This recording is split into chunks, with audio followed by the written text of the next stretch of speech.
You believe you know what solid is. It is this table, this rock, this object in your hand. It feels firm, it holds its shape. It does not spill, or flow, or drift into the air.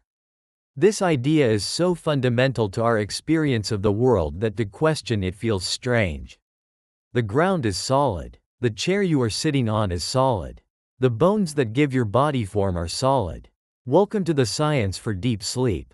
If this kind of calm exploration into the universe helps you unwind, consider liking the video and subscribing to the channel.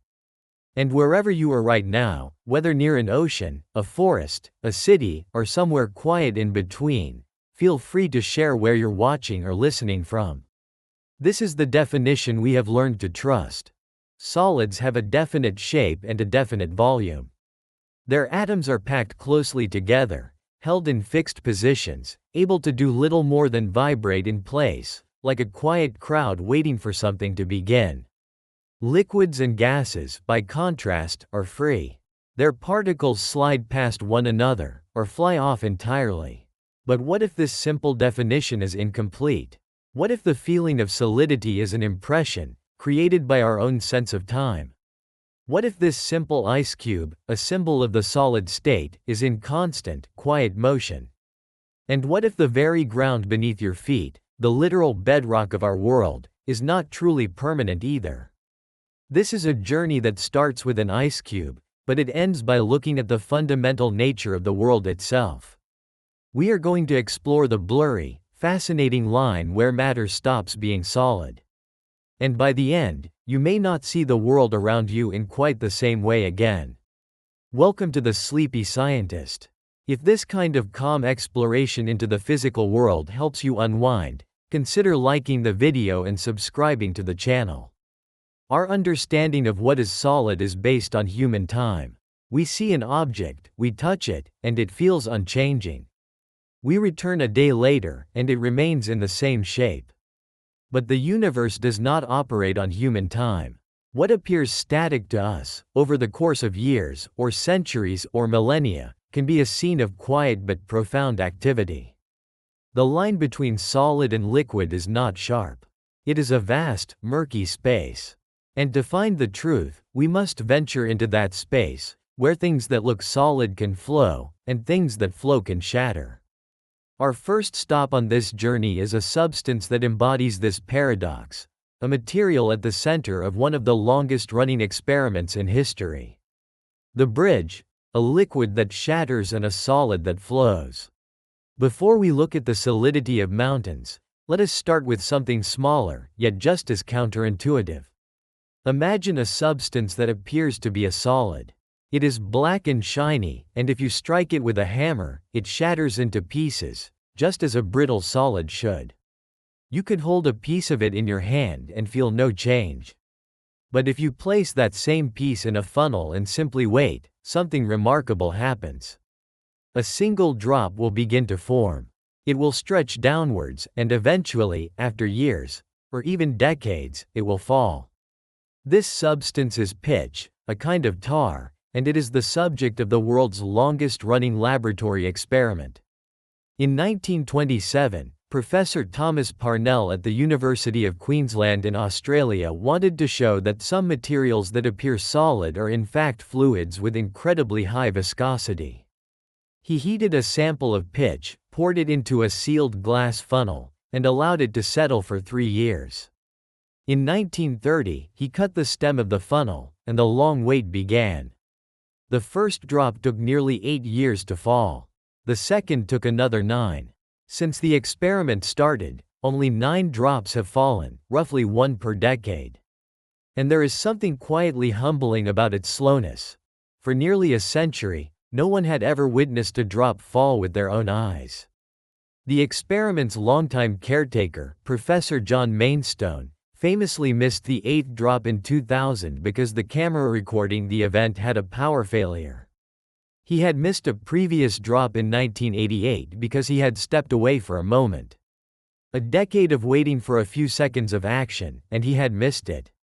It wasn't until 2013, at a similar experiment at Trinity College Dublin that had been running for a mere 69 years, that the moment was finally captured on video. A single, black drop finally let go, proving what Parnell had set out to demonstrate. Pitch is a liquid. A liquid with a viscosity estimated to be around 230 billion times that of water. The pitch drop experiment is the perfect bridge between our world and the quiet reality of physics. It forces us to ask a critical question. If something shatters like a solid but flows like a liquid, what is it? The answer is that our categories are the problem. We want to place solid in one box and liquid in another, but the universe presents us with things like pitch that exist between them. The key is timescale. If you interact with pitch over a few seconds, it behaves like a solid. The force of a hammer is too fast for its molecules to move out of the way, so the structure breaks. But if you apply a slow, patient force, like gravity, over many years, the molecules have time to rearrange themselves and flow. This is not just a curiosity. This principle, that the state of matter depends on the timescale of observation, is the first crack in our intuitive idea of solidity. It tells us we need to look deeper. We have seen how something that looks solid can be a liquid. Now, let us look at something we all know is a solid, and discover why it was, for so long, mistaken for a liquid. In doing so, we will uncover what solid truly means. The midpoint twist, the great glass myth and the truth of chaos.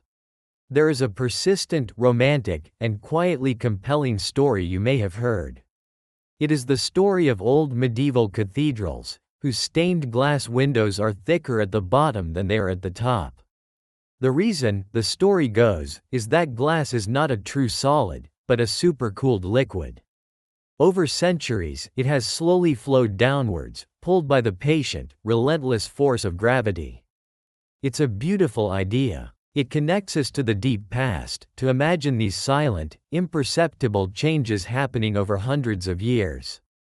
It reinforces this growing sense that the world is not as static as it appears.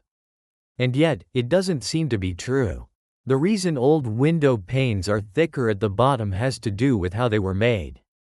Before modern float glass techniques created perfectly even sheets, glassmaking was a more manual process. One method involved blowing and spinning a blob of molten glass into a large, flat disc. This naturally resulted in a sheet that was uneven, often thicker toward the edges. When it came time to cut panes, glazers would usually install them with the thicker, heavier edge at the bottom for stability. The definitive proof against the myth is simple observation. If glass flowed at a rate visible over a few centuries, ancient Roman glassware, now 2,000 years old, would be puddles. Precision lenses in old telescopes would be distorted and useless. Yet they still work perfectly.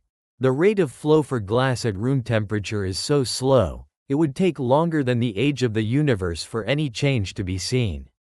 So, the myth is incorrect. But that is not the end of the story.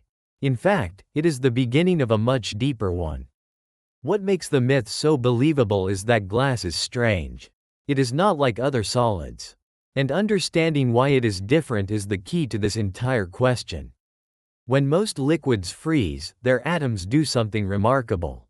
They snap into a highly ordered, repeating three-dimensional pattern. They form a crystal lattice. Think of it like a perfectly organized army, every soldier in a precise row and column. Salt, diamonds, metals, and even our ice cube are all crystalline solids. They have this neat, orderly internal structure. Because of this, they have a very sharp, defined melting point.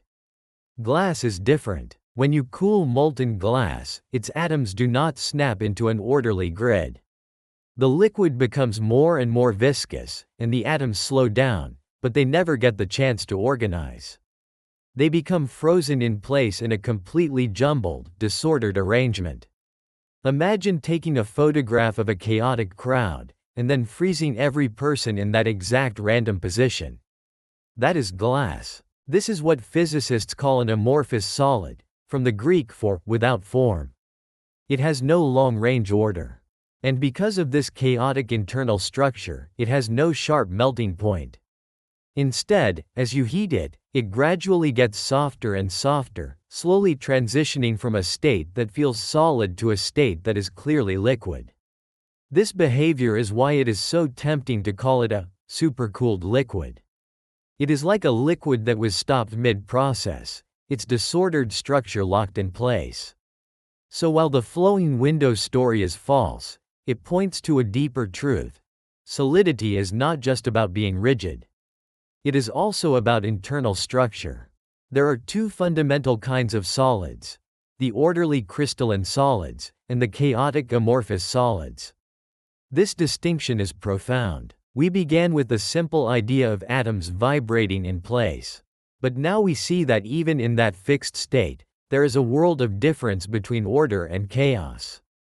And this idea, that a solid can be a frozen, jumbled mess, is what allows us to take the next, and largest, step.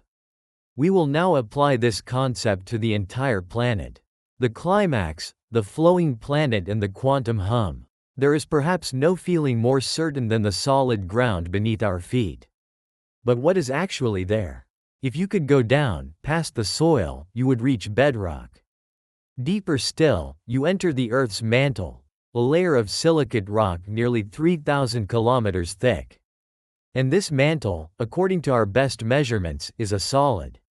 We know it's a solid because of earthquakes. An earthquake sends seismic waves through the planet. Two of these are key: P waves and S waves. P waves can travel through solids, liquids, and gases. But S waves, or shear waves, move material from side to side. This shearing motion can only be supported by a material with a rigid structure. S waves cannot travel through liquids. And we detect S waves traveling straight through the Earth's mantle. The evidence is quiet but definitive. The mantle has enough structure to transmit shear waves, therefore, it must be a solid. And yet, this solid mantle is in constant motion. This seemingly solid rock flows. It churns in vast, slow-motion convection currents, carrying heat from the Earth's core to the surface. These currents are the engine of our planet. They move tectonic plates, build mountains, and fuel volcanoes. The solid ground you stand on is the cold crust, floating on top of this incredibly slow, churning, flowing solid. This sounds like a contradiction. How can something be solid enough for S waves, yet flow like a liquid? The answer takes us back to the lessons of pitch and glass, but on a planetary scale. It all comes down to timescale, and the structure of the rock itself. The rock in the mantle is crystalline. Its atoms are in an orderly lattice. But the lattice is not perfect. It has tiny defects and missing atoms. At the immense temperatures and pressures in the mantle, these imperfections allow for movement. One way this happens is called dislocation creep. Imagine a crowded row of theater seats with one empty chair at the end. The person next to it can move into it. Then the next person can move into the newly empty seat, and so on. A single vacancy allows the entire row to slowly shift. This is what happens inside the mantle's crystals. An atom can jump into a nearby empty spot. Over millions of years, enough of these individual atomic hops add up to a large-scale flow. The solid rock literally creeps along. This flow is very slow, just a few centimeters per year, about the speed your fingernails grow. So, on the timescale of a seismic wave passing through, which takes minutes, the mantle is effectively a rigid solid. But on the timescale of geology, millions of years, it behaves as a viscous fluid. It is both. The difference is only a matter of how long we are willing to watch. At what point does matter stop being solid? The answer is becoming clearer. Solidity is not an absolute state. It is a relationship between a material's structure and the time over which a force is applied. This principle extends to the most fundamental corners of the universe. Go to the coldest temperatures imaginable, near absolute zero, -273.15 degrees Celsius. You would expect all atomic motion to stop, creating the perfect solid. But this is where quantum mechanics enters. The Heisenberg uncertainty principle states that you cannot know both the exact position and the exact momentum of a particle at the same time. If an atom were perfectly still at absolute zero, its momentum would be precisely zero and its position would be perfectly fixed. This would violate the principle. Therefore, even at absolute zero, atoms must retain a minimum amount of energy. They can never be truly still. This residual vibration is called zero-point energy. This is not just a theory. Helium is so light that this zero-point energy is enough to prevent it from freezing under normal pressure, no matter how cold it gets. It remains a liquid. Because of quantum mechanics, there is no such thing as a perfect, motionless solid. Everything, everywhere, is always vibrating. We started this journey with a simple ice cube, a symbol of what we think of as solid. We have watched that definition melt, not from heat, but under the pressure of new ideas. We traveled through a world of shattering liquids and flowing solids, from a drop of pitch taking a decade to fall, to the myth of cathedral windows that revealed the hidden chaos in glass. Then, we looked down, and found not a static foundation, but a planet in a state of constant, imperceptible flow.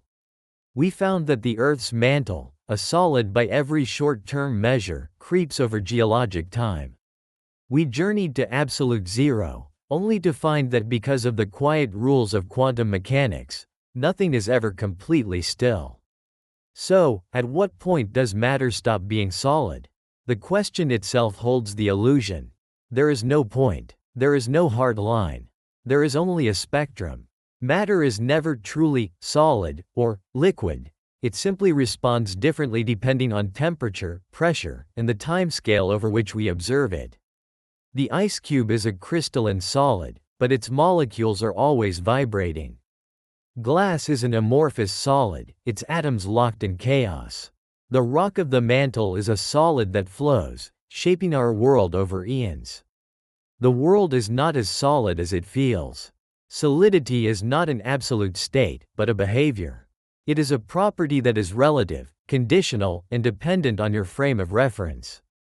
The ground beneath your feet feels solid. But now you know the truth. You are standing on the thin, cool crust of a world in slow, perpetual motion. You are standing on a river of rock. If this journey into the nature of reality changed the way you see the world, consider subscribing. The atomic scream that melts reality. Everything you see, everything you can touch, feels permanent. The device in your hand, the table it rests on, the ground beneath your feet. They all possess a feeling of solidness, of quiet stability. But that stability is an illusion. Right now, every solid object in the universe is alive with a silent, invisible hum. A constant vibration of its atoms, a unified rhythm that holds its shape. This hum is the quiet song of existence. But there is a question that sits at the heart of the physical world. What happens when that gentle hum becomes a scream? What happens when the song becomes so violent that the singers are torn away from each other? This isn't just a poetic idea. It is the literal process that governs one of the most fundamental changes in the cosmos. The moment a solid lets go of its form and collapses into the flowing chaos of a liquid. We are going to explore what happens when that atomic hum becomes an atomic scream, and rigid order gives way to a different kind of freedom. To understand this atomic scream, we first have to understand the quiet that comes before it. What really is a solid? We think of it as something hard, something that holds its shape. But that describes what it is, not what it is. If we could zoom in, trillions of times, past the surface, we would arrive at a world of almost perfect order. A world of atoms. In a solid, these atoms are not a random jumble. They are arranged in a precise, repeating pattern. Imagine a vast, quiet ballroom where every dancer is fixed to a specific spot on the floor. They can sway and vibrate in place, but they cannot step away from their designated position. This is the state of a solid. Its particles are in constant, restricted motion, held there by invisible forces, attractions to their neighbors that act as a quiet embrace. For a substance like table salt, these are incredibly strong ionic bonds, which is why salt takes so much energy to melt. For something like ice, they are weaker hydrogen bonds. But what keeps this orderly dance from spiraling into chaos?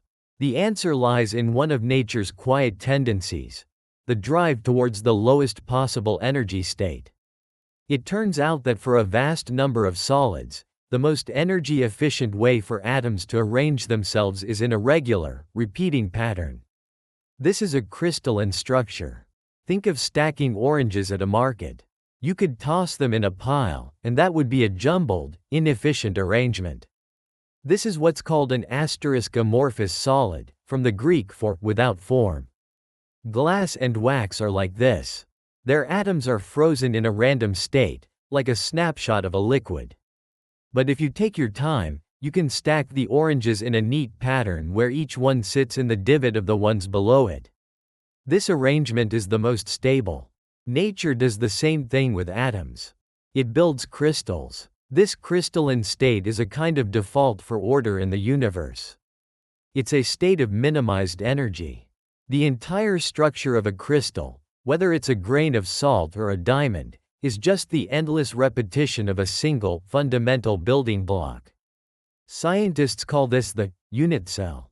It is the brick that, when stacked over and over, builds the entire crystalline wall. So, the world we see as static is actually a hidden dance of atoms, locked into a rigid formation by powerful forces, constantly humming with contained energy. This isn't chaos. It is a highly organized system. A fortress built atom by atom. But every fortress has a breaking point. And to understand how it breaks, we first need to appreciate the quiet genius of its architecture. The idea that solid matter is built from repeating units is one of the most powerful in science. It tells us that the properties we see on a human scale, strength, density, the ability to bend, are all dictated by a hidden geometry at the atomic level. For metals, which form the backbone of the modern world, nearly all of them crystallize into one of three main structures. These are the blueprints for solidity: body-centered cubic, face-centered cubic, and hexagonal close-packed. Let's start with the simplest concept. Imagine taking atoms, pictured as perfect spheres, and stacking them in a perfect grid, one directly on top of another, one directly beside another. This creates a cubic unit cell with an atom at each corner. It's called a simple cubic structure. While easy to picture, it's incredibly inefficient. The spheres only fill about 52% of the total volume, leaving large gaps. This inefficiency means it's not a very stable arrangement, which is why it's almost never found in its pure form in metals. Polonium is one of the rare exceptions. Nature is smarter than that. It prefers to pack atoms as tightly as possible. This leads to a much more common structure: the body-centered cubic, or BCC. Imagine our simple cube with atoms at the 8 corners. Now, place one more atom right in the very center. That single addition changes everything. The central atom helps fill the void, increasing the packing efficiency to a more respectable 68%. This is the structure you'll find in strong metals like tungsten and iron at room temperature. BCC metals tend to be very strong, but often less easily bent or stretched. Their atomic architecture gives them a kind of brute force rigidity. But nature can do even better. The quest for maximum density leads to the most efficient solution for packing spheres: the face-centered cubic, or FCC, structure. Again, start with a cube and its 8 corner atoms. But this time, place an atom in the center of each of the 6 faces. This allows the atoms to nestle into each other far more efficiently. The FCC structure achieves a packing efficiency of 74%. There is literally no way to pack identical spheres any tighter. This elegant, dense arrangement is found in many of the metals we value for their workability. Gold, silver, copper, and aluminum are all FCC. This structure isn't just dense, it creates numerous slip systems, planes within the crystal where layers of atoms can slide over one another without breaking the entire structure. This is why FCC metals are generally much more ductile. You can hammer gold into a transparently thin leaf because its FCC atoms are sliding along these internal planes. Each piece of metal you've ever touched is made of countless tiny microscopic crystals, or grains, each one a perfect, unbroken lattice of one of these structures. This is the ordered world we set out to disturb. It's not a random pile. It's a meticulously constructed fortress. The bonds are the mortar, and the unit cell is the blueprint. The constant hum is the vibration of these atoms, each held firmly within its architectural space. To melt a solid is to do more than just make it hot. It is to introduce an energy so great that the hum can no longer be contained. Every atom in a solid is in a constant state of motion, a quiet dance around its fixed point in the crystal lattice. The temperature of that solid is a measure of the average energy of this dance. When a solid is cold, the dance is a gentle sway. But what happens when we introduce energy, usually as heat? When you heat a solid, you are pumping energy directly into this atomic dance. The atoms absorb it, and their vibrations become faster and wider. The gentle sway becomes a frantic jiggle. The hum begins to rise. An important consequence of this is thermal expansion. As the atoms vibrate more vigorously, they push against their neighbors, forcing the average distance between them to increase. This is why railway tracks have gaps and bridges are built on rollers. As the metal heats, the entire structure expands because its atoms are all dancing more wildly. To get a deeper picture of what's happening, physicists talk about phonons. A phonon is a quantum mechanical concept, but it's beautifully intuitive. Imagine you pluck a guitar string. It vibrates, creating a sound wave. A phonon is a single unit of that vibrational energy traveling through the crystal lattice. It's like a particle of sound or a particle of heat. When you heat a solid, you are creating a storm of these phonons, which are collective oscillations of many atoms moving together. Think of the crystal lattice as a vast, three-dimensional trampoline. If you tap it gently, a ripple of energy spreads across the surface. That ripple is like a phonon. Now imagine millions of taps all over, faster and faster. The surface would become a chaotic mess of interfering ripples. This is what happens inside a solid as its temperature rises. It becomes filled with a rising chorus of phonons. Physicists even categorize these phonons. There are acoustic phonons asterisk, where neighboring atoms oscillate together, like a classic sound wave. But then there are optical phonons asterisk, where neighboring atoms move in opposite directions. One zigs while the other zags. This is a much higher energy kind of vibration. As we continue to pump heat into the solid, the population of phonons explodes. The vibrational energy becomes immense.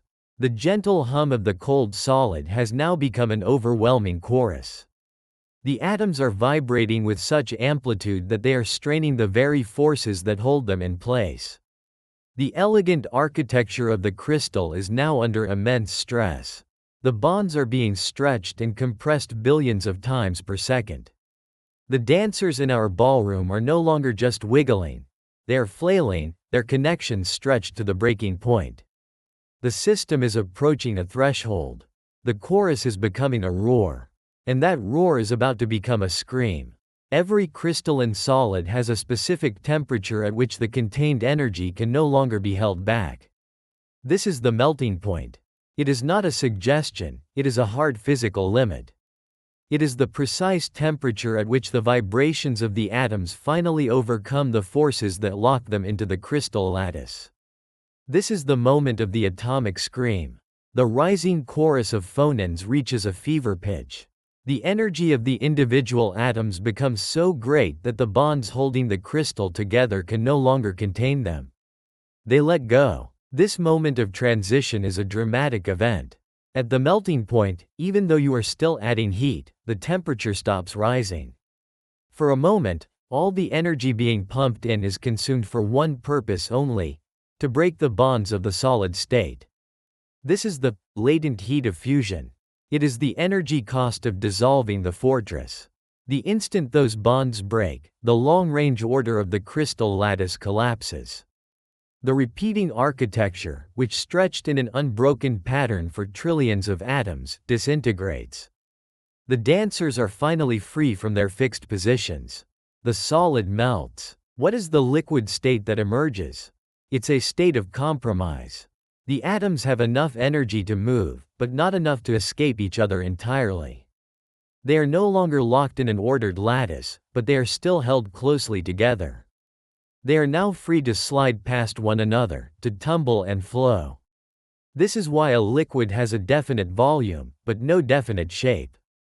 The atomic scream has passed, leaving behind a state of disordered freedom. It's interesting to contrast this with what happens in amorphous solids, like glass. Because glass has no repeating crystal structure to begin with, it doesn't have a sharp melting point. Instead, as you heat it, it simply gets softer and softer over a range of temperatures. There is no crystal fortress to shatter, no sudden letting go of bonds.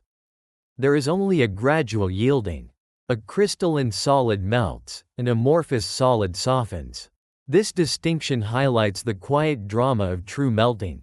The Lindemann criterion, a rule of thumb in physics, suggests that a crystal melts when the average amplitude of its atomic vibrations becomes roughly 20 to 25% of the distance between the atoms themselves. At that point, the dance becomes so wild that the dancers literally tear the dance floor apart. So the next time you watch an ice cube turn to water, you are witnessing this incredible event.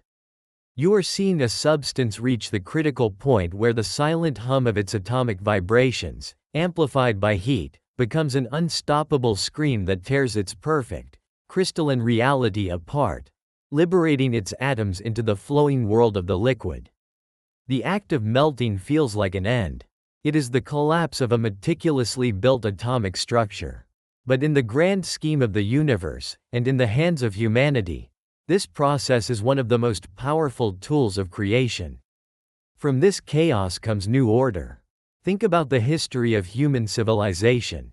We measure our progress by the materials we learned to master by melting them.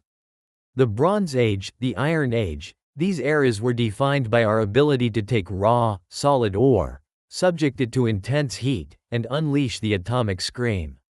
By melting metals, we separate them from impurities and, more importantly, we can mix them. By melting copper and tin together, we create bronze, a substance far stronger than either of its components. By carefully melting iron and adding carbon, we create steel. The molten state allows atoms of different elements to mix in ways they never could as solids. When this liquid chaos is allowed to cool, it freezes into a new crystalline structure, a new material with new properties. This principle is the foundation of casting and manufacturing. From the engine block in a car to intricate jewelry, countless objects begin their life as a molten liquid, poured into a mold to cool and solidify. We rely on understanding melting points to do this. The filament in a 3D printer must be heated precisely to its melting point to be extruded, then cool rapidly to form a new solid layer. Nature, of course, has been using this process for billions of years.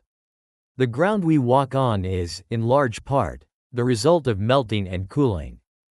Deep within the earth, immense heat and pressure keep rock in a molten state called magma.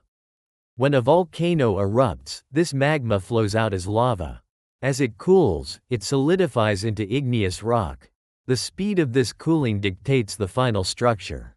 Cool slowly, and large crystals have time to form.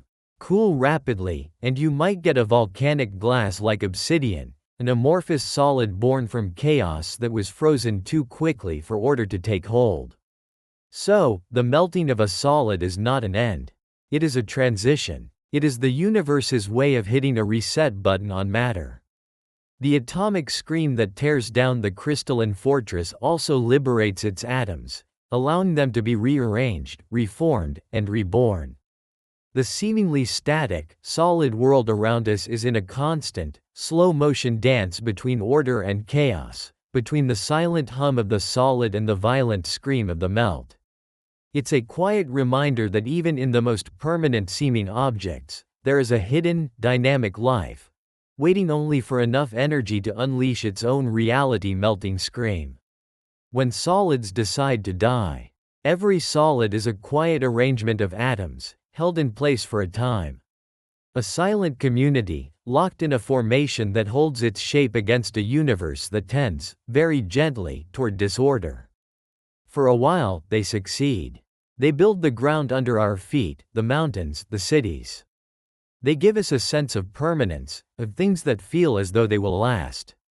But this order is a temporary state, a quiet negotiation with nature that, in the end, has a predictable outcome. This is the story of that final moment of release. The story of a change that happens on a scale too small to see, with consequences that shape our world. This is the story of when a solid lets go, and its structure gives way, beautifully, to the freedom of a liquid. We've all seen it. You hold an ice cube in your palm on a warm day. For a moment, it feels definite, unyielding. A small, cool presence in a world of gentle heat. It doesn't just fade away. It resists. It stays solid. And then, something changes. A decision is made somewhere deep inside. A glistening sheen of moisture appears on the surface, and the sharp edges begin to soften. The structure surrenders. The rigid form gives way to a small puddle, right before your eyes. It seems simple, but what is actually happening in that moment of transition? At what point does matter stop being solid? What is this tendency toward disorder that structure seems destined to lose to? The answer isn't just about temperature. It's a story about vibrating atoms, about invisible bonds letting go, and about a fundamental principle of the universe that guides everything from a melting ice cube to the fate of the stars. Stick with me, and we'll journey to the heart of that transition, to the gentle edge where solidity ends and a new state of being begins. A world of transitions. The quiet surrender of an ice cube is familiar, but this small drama happens all around us, in thousands of different materials, each with its own quiet story, its own tipping point. Consider a block of butter from the fridge. It's firm, you can slice it, it holds its form. Leave it on the counter, and it doesn't transition with the clean decision of ice. It softens, it slumps, it undergoes a slow, gradual release. A chocolate bar left in a warm car doesn't just become liquid, it becomes a soft puddle, a memory of its former, segmented self. A candle doesn't melt all at once. The flame creates a small, contained pool of liquid wax near the wick, a liquid that feeds the flame in a quiet, self-consuming cycle. Each of these solids, ice, butter, chocolate, wax, is a community with its own rules, its own threshold for change. Ice transitions at a precise 0 degrees Celsius, 32 Fahrenheit. The aluminum in a soda can hold its form until a blistering 660 degrees Celsius. The diamond in a ring, a symbol of permanence, will hold its structure until an almost unimaginable 3,550 degrees Celsius, at which point it doesn't melt, but transforms directly into a gas. Why the vast difference? Why does a little warmth defeat an ice cube, while a diamond can withstand so much more? What makes one solid's community of atoms so stable, and another's ready to change at the first sign of warmth? To understand why they let go, we first have to understand how they exist. We have to shrink ourselves down, past the world we can see and touch, into the silent, ordered, and constantly vibrating world of the atom. We have to visit the community of the solid, to understand the rules that govern its magnificent, but temporary, existence. This journey isn't just about melting, it's about uncovering the essence of what it means to be solid. The nature of order. Part A. The crystalline and amorphous worlds. At its heart, a solid is a community of atoms. In many of the solids we think of as truly solid, like salt, a snowflake, or a diamond, this community is a masterpiece of organization. It's what we call a crystalline solid. Imagine an endless, three-dimensional grid, a perfectly repeating pattern of atoms. This is a crystal lattice. Each atom has its assigned place, its coordinate on a vast atomic map. Think of it as a perfectly planned city, where every building is the same distance from its neighbors, locked into a geometric pattern. A grain of table salt is a tiny cube because its sodium and chlorine atoms are arranged in a perfect cubic lattice. A snowflake's six-fold symmetry is a direct reflection of how its water molecules arrange themselves in a hexagonal lattice as they freeze. This is the long-range order that defines a crystal. It's a structure built on pure discipline. But not all solids are so neat. Some are more like sprawling, unplanned cities. These are the amorphous solids, from the Greek word for shapeless. Glass, plastic, and wax are common examples. In these materials, the atoms are frozen in place, but with no repeating, long-range structure. It's like a snapshot of the chaos of a liquid, but with all the movement frozen.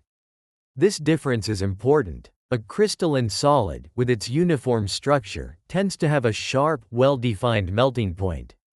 When the order breaks, it tends to break everywhere at once. But an amorphous solid is different.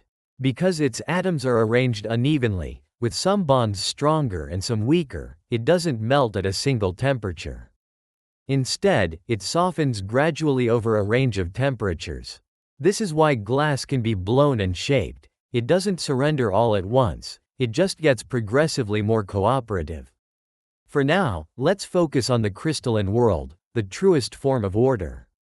To understand its eventual collapse, we must first appreciate the invisible forces that create its stability, the ties that bind this atomic community together. Part B. The bonds that tie. The atoms in a solid aren't just sitting in their lattice positions. They are held there by powerful, invisible forces, chemical bonds.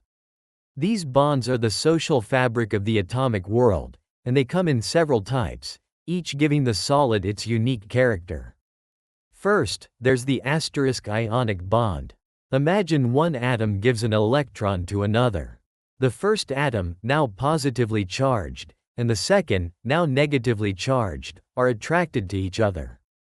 This powerful electrostatic attraction is the ionic bond. It's what holds table salt together in its rigid cubic lattice. These bonds are strong, which is why solids like salt have high melting points. It takes a lot of energy to convince these charged atoms to let go of each other. Next is the asterisk covalent bond asterisk, the bond of sharing.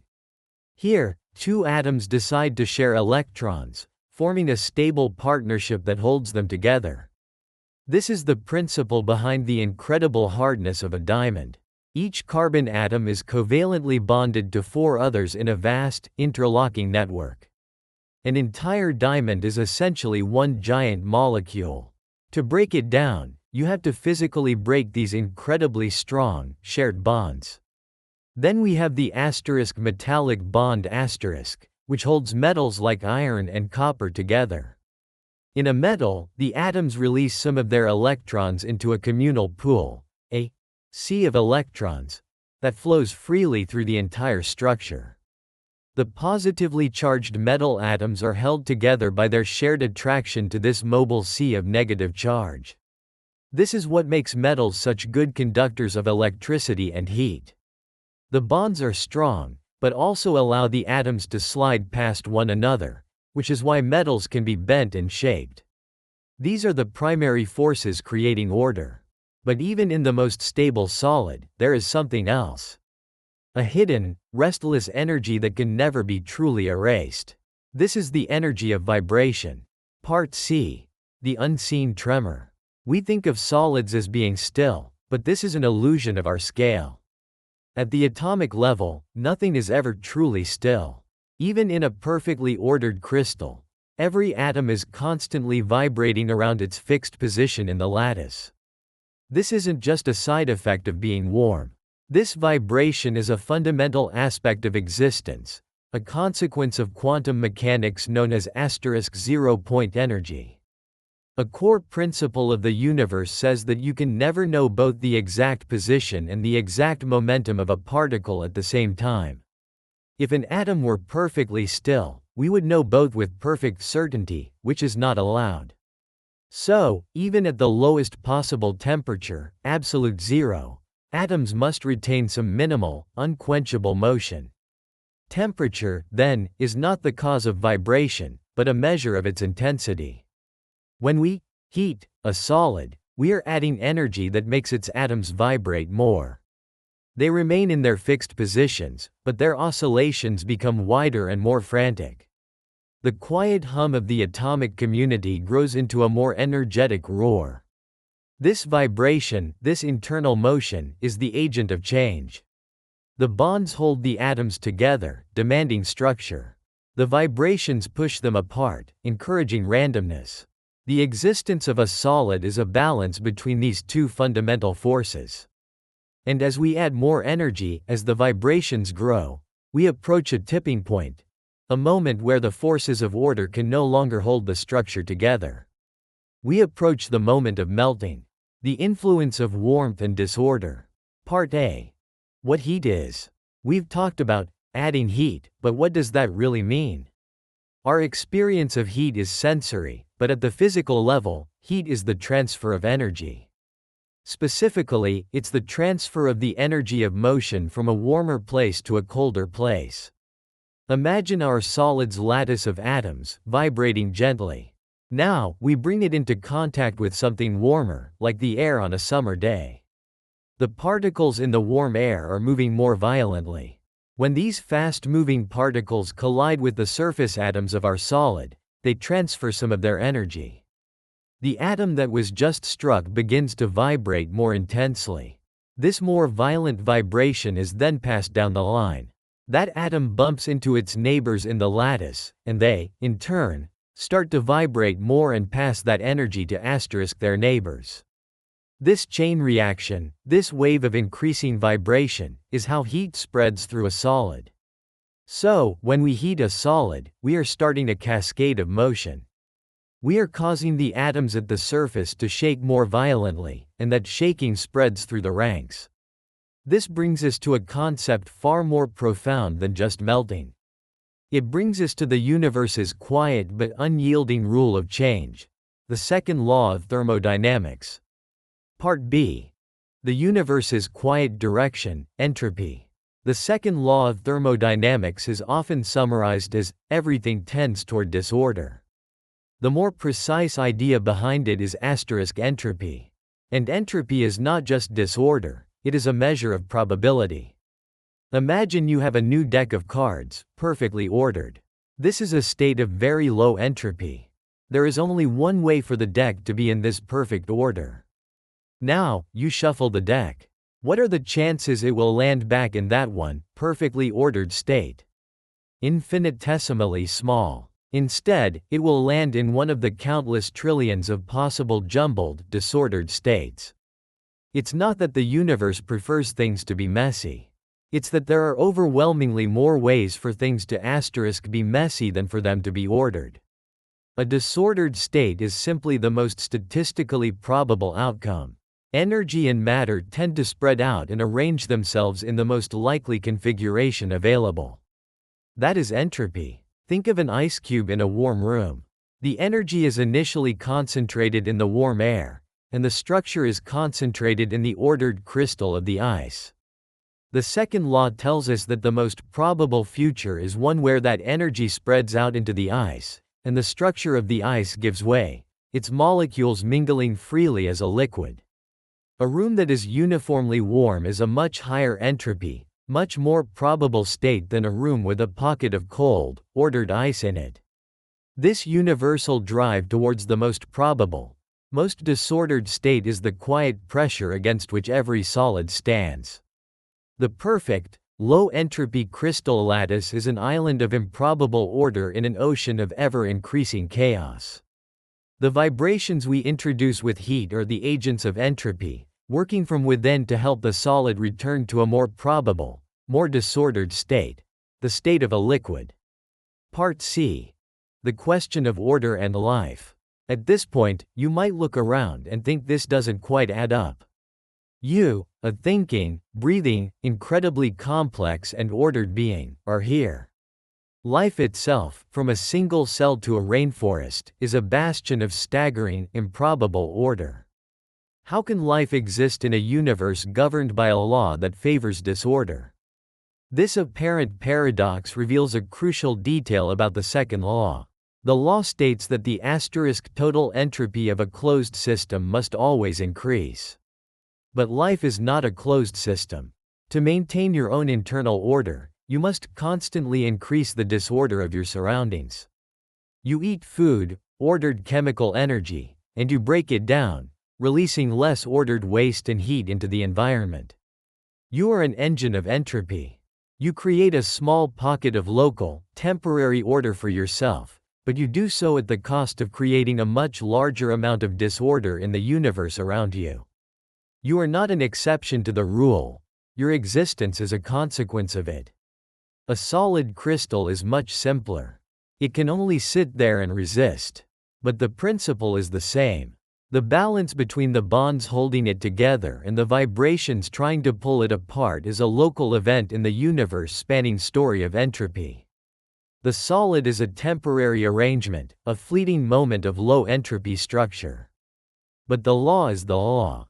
The tide of probability is relentless. Eventually, the vibrations will become too strong, and the solid's beautiful order will inevitably collapse. The moment of transition. Part A. The hidden heat of change. So, we have our solid, a community of atoms held in formation by bonds, but trembling with the energy of vibration. We continue to add heat, and the vibrations grow more violent, straining the bonds that hold everything in place. And then, we reach a specific temperature, the melting point. Here, something quiet and counterintuitive happens. You can continue to pour energy into the solid, but its temperature stops rising. A cup of ice and water will sit at exactly 0 degrees Celsius, 32 degrees Fahrenheit, until the very last bit of ice is gone. All the energy you're adding seems to vanish without making anything hotter. Where does it go? This energy is called the latent heat of fusion. It is the energy of the transition itself. At the melting point, the vibrations have become so energetic that any additional energy doesn't go into making the atoms vibrate even faster. Instead, it goes directly into breaking the bonds. It becomes the cost of changing form. One by one, bond by bond, the energy is used to dismantle the rigid structure of the crystal. The temperature can't increase because all the incoming energy is being consumed by this single task. The systematic release of order. Only when the last bond has been broken, when the entire solid structure has collapsed, can the temperature of the now liquid substance begin to rise again. This hidden, latent heat is the price of the phase transition. It's the energetic cost of turning a rigid structure into a free-flowing one. Part B. A simple rule for collapse. In 1910, a physicist named Frederick Lindemann proposed a beautifully simple idea to predict when a solid would melt. He focused on the vibrations themselves. His idea, now known as Lindemann's criterion suggests that a solid melts when the average amplitude of its atomic vibrations reaches a certain fraction of the distance between the atoms. Let's break that down. Every atom is separated from its neighbor by a specific distance. As an atom vibrates, it moves back and forth. The amplitude of this vibration is how far it travels. Lindemann's insight was that when an atom starts vibrating so violently that its movements cover about 10% to 20% of the distance to its neighbor, the structure becomes unstable and collapses. Think of it like a crowded room of people trying to stand still in a grid. A little swaying is fine. But if everyone starts to sway so much that they are constantly bumping into the people next to them, the ordered grid will break down. People will be knocked out of their spots, and the formation will dissolve into a disordered crowd. This is the heart of Lindemann's criterion. Melting happens when the atoms begin to vibrate so much that they invade the space of their neighbors. The bonds can no longer hold them in place against this constant jostling. The long-range order is lost, and the solid becomes a liquid. This simple rule is remarkably effective. It explains why solids with stronger bonds often have higher melting points. A stronger bond is like a stiffer spring. It takes more energy to make it vibrate with a large amplitude. In these cases, you need a higher temperature to get the vibrations to that critical threshold where the structure gives way. Part C. How melting begins. Lindemann's criterion gives us a picture of the overall collapse. But there's another, more subtle mechanism at play, one that can explain how melting often begins at the surface. This is the concept of phonon resonance. First, what's a phonon? In the same way that light can be thought of as a wave or a particle, a photon, the vibrational waves traveling through a crystal can also be thought of as particle-like packets of energy. A phonon is a single quantum or packet of vibrational energy. Heating a solid is like filling it with a gas of these phonons. Like any wave, phonons have specific frequencies. And just as a singer can shatter a glass by hitting its natural resonant frequency, certain phonon frequencies can be particularly disruptive to a crystal. Imagine the layers of atoms at the surface of a crystal. These layers are less constrained than the atoms deeper inside. This gives them their own specific resonant frequencies. When the solid is heated, if a phonon with a frequency that matches the resonant frequency of a surface layer comes along, its energy is absorbed with incredible efficiency. This causes the atoms in that specific layer to begin vibrating with a dramatically increasing amplitude. This resonance can become so violent that it shakes that entire layer of atoms loose from the structure underneath. It breaks the bonds holding that layer in place, and the surface peels away, turning into a liquid. This can happen even if the rest of the crystal is still below the overall melting point. It's why a chocolate bar in the sun gets that initial soft sheen on its surface. The melting begins as a quiet whisper at the surface before it becomes a change throughout the whole. This intricate dance of atoms is happening everywhere, all the time. It's a fundamental process of the universe playing out in a melting ice cube.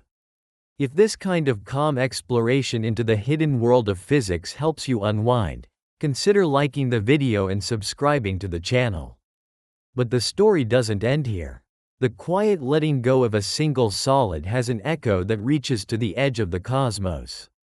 The cosmic connection. Let's pull back, way back.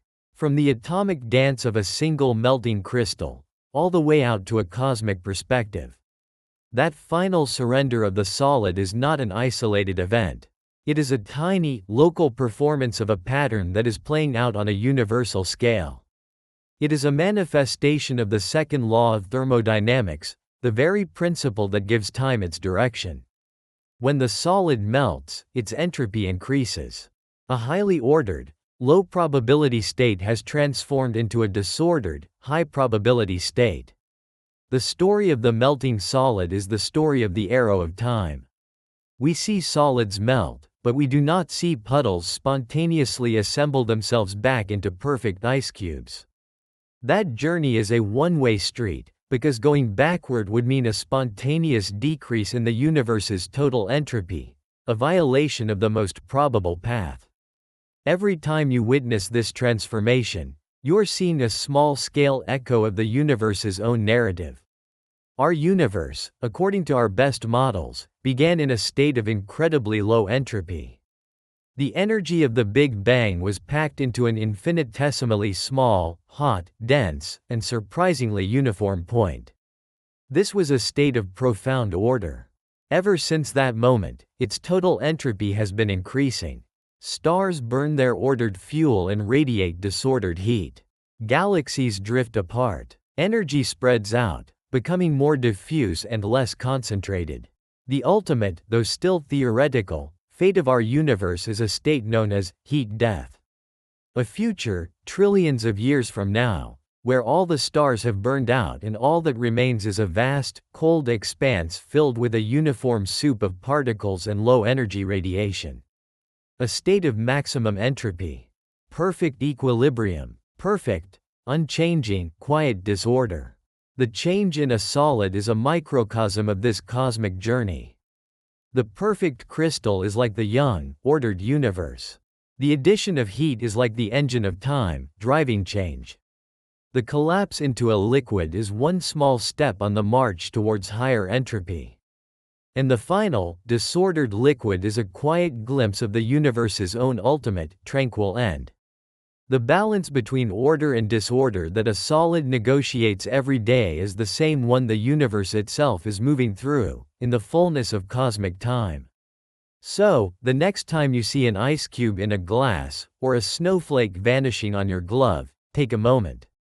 Don't just see it as melting. See it for what it is. See the quiet, disciplined community of atoms, a structure of temporary order. See the gentle pressure of energy, the vibrations growing from a subtle hum to a motion that can no longer be contained. Hear the whisper of resonance as the first layer begins to let go. Witness that final, beautiful moment of transition, the tipping point where the bonds release, and the rigid structure dissolves not into nothingness, but into a new kind of freedom.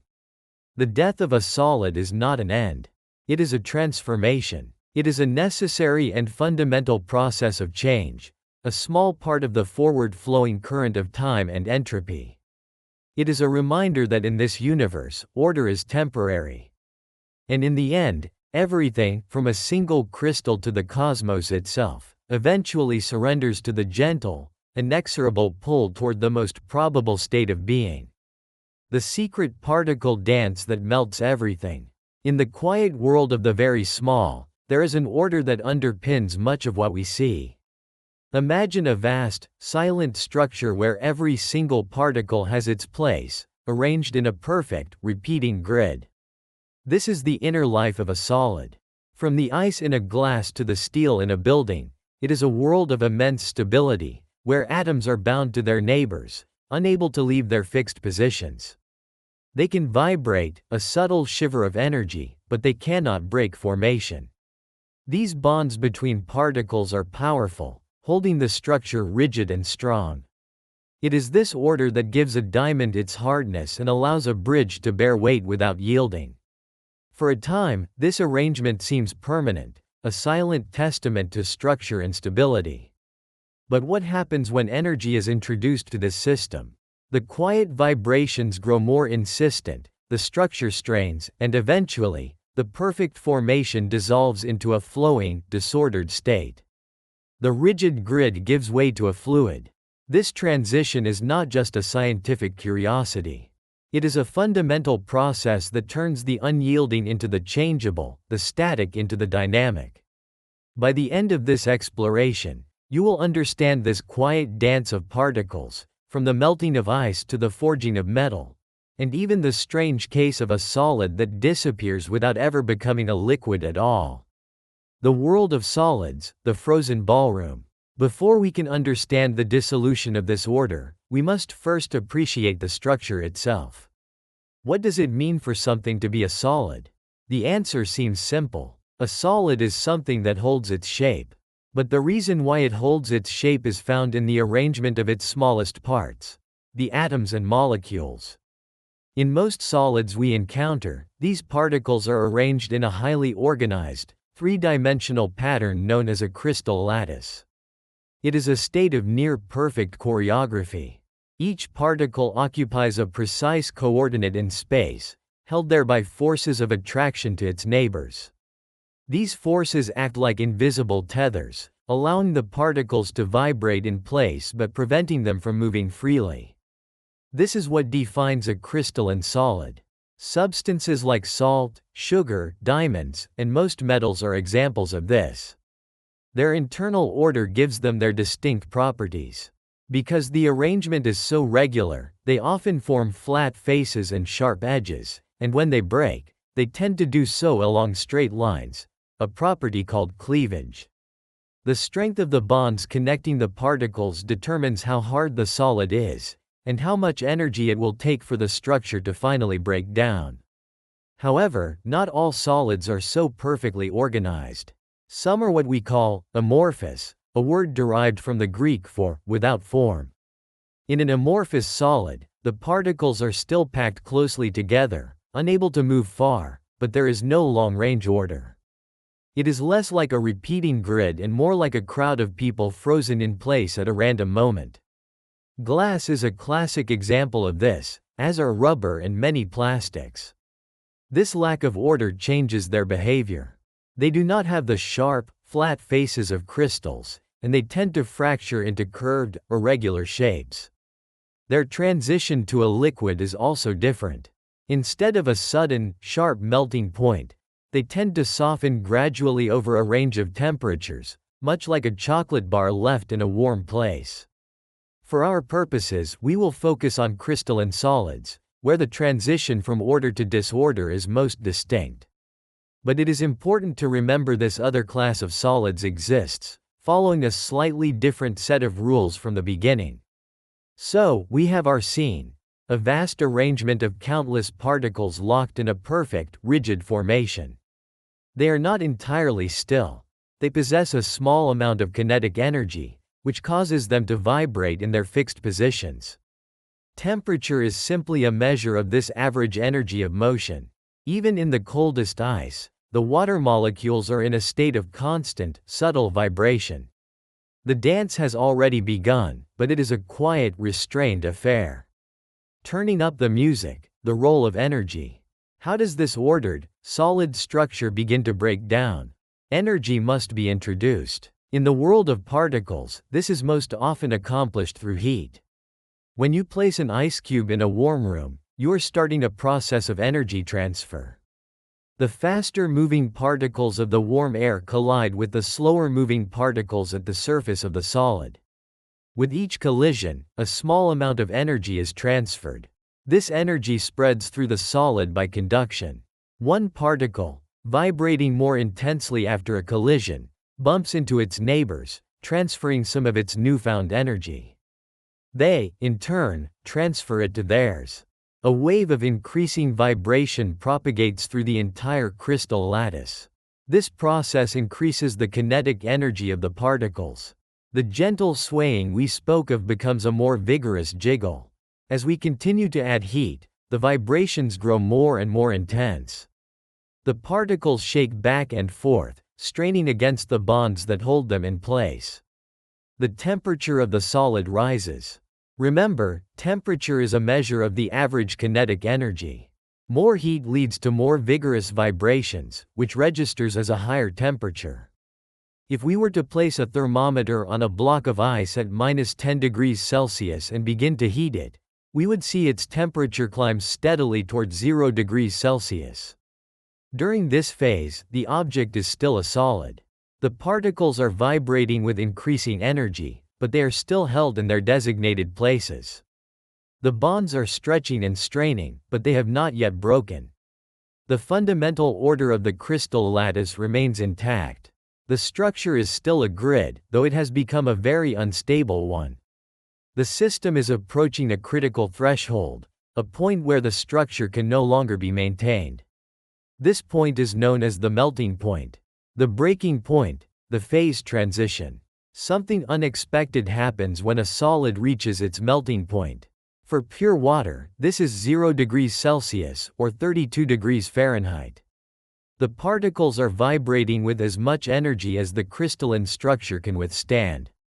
You might expect that as we continue to add heat, the temperature will simply keep rising. But that is not what happens.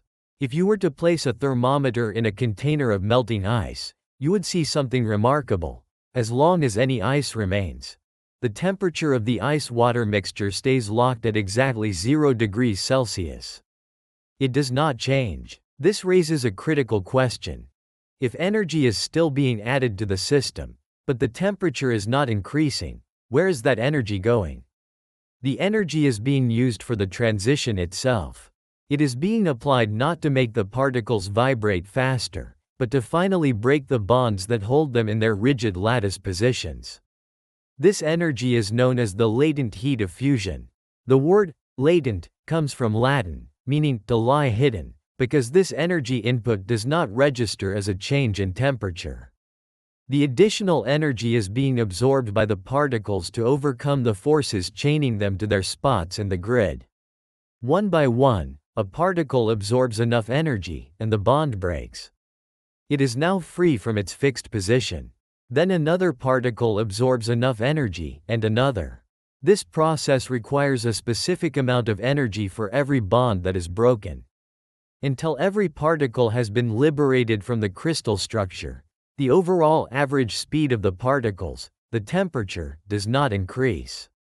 All available energy is consumed by the act of dissolution. This is the phase transition. It is the moment the solid begins to transform into a liquid. At the particle level, molecules that were locked in a fixed grid are now gaining enough energy to overcome the attractive forces of their neighbors and begin to slide past one another. They are still close together. Liquids are not significantly less dense than their solid forms, but they are no longer in fixed positions. The rigid, ordered structure collapses. The grid is gone. In its place is a disordered, flowing arrangement. The particles are free to move and tumble around each other. The structure has melted away, replaced by fluidity. This is a liquid. The particles are still attracted to each other, which is why the liquid pulls together rather than flying apart into a gas. But those attractions are now transient, constantly breaking and reforming as the particles move. Only when the very last crystal of ice has melted will the temperature of the water begin to rise again. From that point on, any new energy added will once more go into increasing the kinetic energy of the particles, making them move faster. This temperature plateau is a universal feature of melting for any pure, crystalline substance, a quiet, hidden step in the transition from one state of matter to another. A universe of melting, examples from ice to gold. This secret particle dance is a universal principle, governing the transition from solid to liquid for nearly every substance. But the specific conditions of the dance, the temperature, the energy required, vary enormously. Let's begin with ice. The bonds holding water molecules in their hexagonal crystal lattice are called hydrogen bonds. They are relatively weak, which is why ice melts at a low temperature of 0 degrees Celsius. It takes approximately 334 joules of latent heat to melt 1 gram of ice without changing its temperature. This is a substantial amount of energy, which explains why ice is so effective at cooling a drink. As it melts, it continually draws heat from the surrounding liquid to fuel its phase transition. Now, consider a bar of chocolate. Chocolate is not a pure substance, but a complex mixture of cocoa solids, cocoa butter, and sugar. As a less ordered, more amorphous-like solid, it doesn't have a single, sharp melting point. Instead, it softens over a range of temperatures, typically between 30 and 34 degrees Celsius. This is why it feels solid to the touch but melts readily in the mouth. Your body temperature falls within its melting range. The jumble of different molecules means there isn't one perfect crystal lattice with uniform bonds. Some bonds are weaker than others, and they break at slightly different temperatures, leading to a gradual softening rather than a sudden transition. If we turn up the heat much higher, we find metals like gold. Gold atoms are held in a crystal lattice by powerful metallic bonds. These bonds can be imagined as a sea of shared electrons flowing between positively charged ions, holding them in a very stable, dense structure. To cause these particles to break free requires a tremendous amount of energy. The melting point of gold is 1064 degrees Celsius. Once it reaches that temperature, it behaves just like ice, plateauing as it absorbs the latent heat needed to break those strong metallic bonds. The solid metal transforms into a glowing, flowing liquid. The same principle applies to iron, which melts at an even higher 1538 degrees Celsius, a temperature that made the Iron Age possible. We can see this same process on a planetary scale. The Earth's crust is made of solid rock, a complex mixture of minerals with their own crystal structures. Deep beneath the surface, where temperatures and pressures are immense, this rock can melt. This molten rock, which we call magma, is a thick, flowing liquid of silicate minerals. When a volcano erupts, this magma flows out as lava, sometimes exceeding 1,200 degrees Celsius. We are witnessing the same particle dance. The intense heat from the Earth's interior has provided the energy to break the chemical bonds holding minerals in their solid forms. As the lava cools, the dance reverses. The particles slow, the attractive forces reclaim them, and they lock back into solid, crystalline rock. From an ice cube to a volcano to a bar of gold, the story is fundamentally the same. Add enough energy, and the vibrations of particles will eventually overcome the forces that bind them, transforming the rigid order of a solid into the quiet chaos of a liquid. We've journeyed from the stillness of a solid to the flowing state of a liquid, and seen how hidden energy is the key to this transformation. If this kind of calm exploration into the physical world helps you unwind, consider liking the video and subscribing to the channel. Now, the story does not always follow this path. Some solids behave in a way that seems to bypass the expected steps, performing a quiet vanishing act that challenges our simple narrative. The plot twist: solids that cheat. We've established a clear progression. A solid, when heated, melts into a liquid. The particles leave their grid and begin to flow past one another. But some solids follow a different path. Some particles, upon breaking their bonds, do not enter a liquid state, but instead escape directly into the air, vanishing from the solid structure entirely. This phenomenon is called sublimation. The most familiar example is solid carbon dioxide, often called dry ice. Dry ice is formed by cooling carbon dioxide gas to below -78.5 degrees Celsius. What is strange about it is what happens at room temperature. A block of dry ice does not melt into a puddle of liquid. It simply shrinks, appearing to vanish into the air while producing a thick, rolling fog. What we are seeing is sublimation. The direct transition from a solid state to a gas state, completely bypassing the liquid phase. At our everyday atmospheric pressure, a liquid state for carbon dioxide is not possible. So as the CO2 molecules gain energy from the warmer air, they vibrate more and more violently. But when they reach their energy threshold, they do not just have enough energy to slide past their neighbors.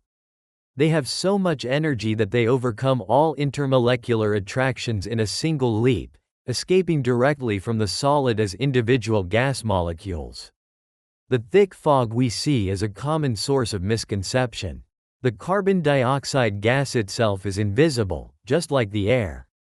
The fog is actually a cloud of condensed water vapor.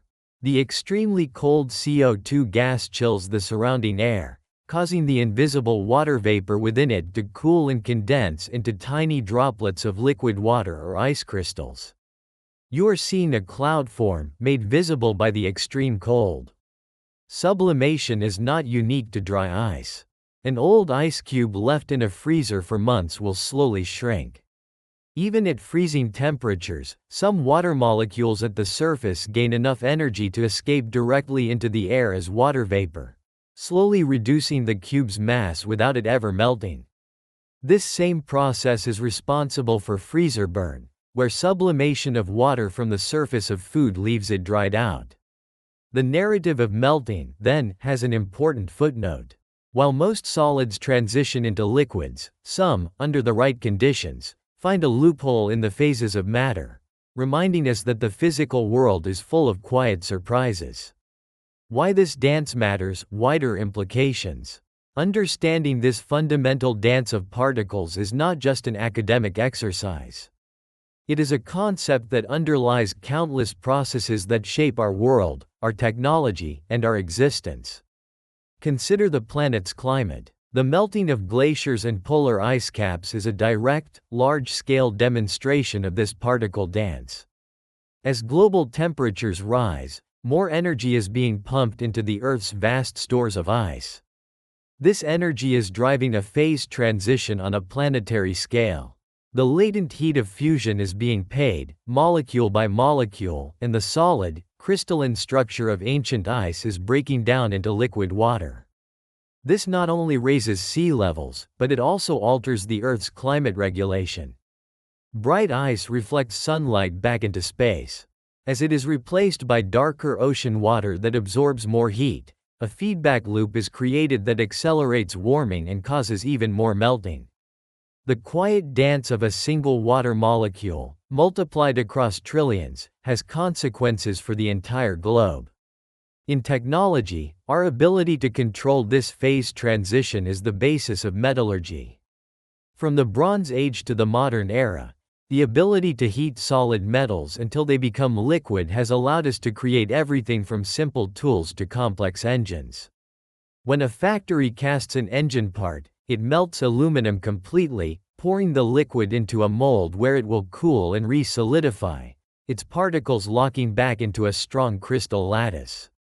Even advanced technologies like 3D printing rely on this principle. Many printers work by taking a solid material, melting a tiny amount of it, and precisely depositing the liquid, which then cools and solidifies, building an object layer by tiny layer. This precise control over the solid-liquid-solid transition allows for the creation of forms that were once impossible.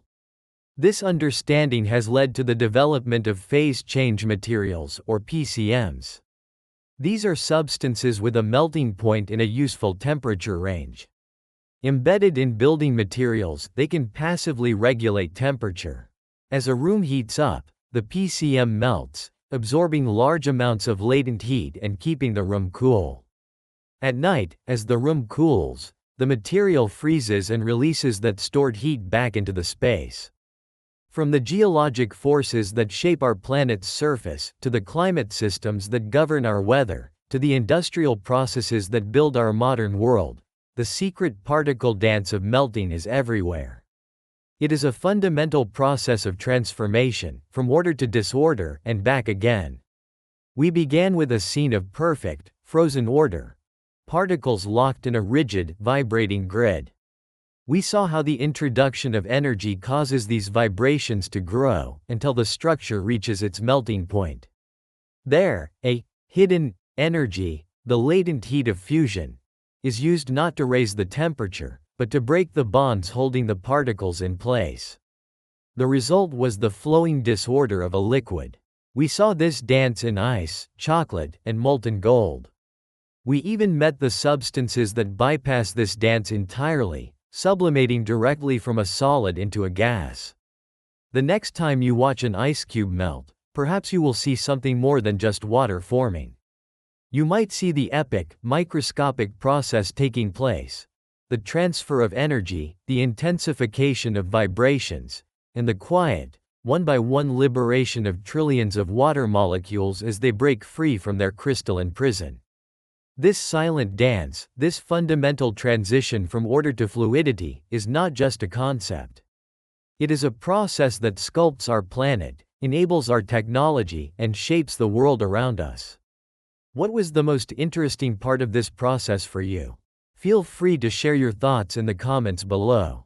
And if your curiosity about the quiet science that shapes our world is still flowing, consider subscribing for more explorations.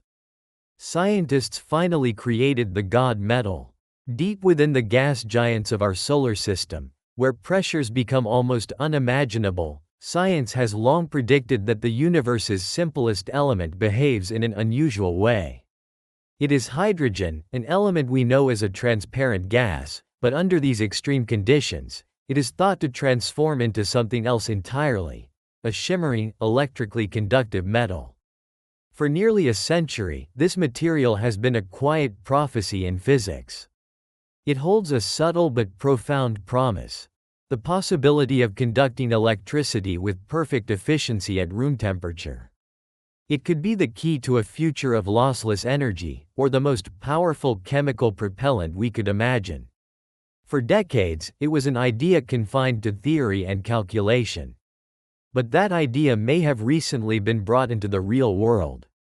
In a laboratory on Earth, using pressures of incredible intensity, Scientists believe they have created this material, often called metallic hydrogen.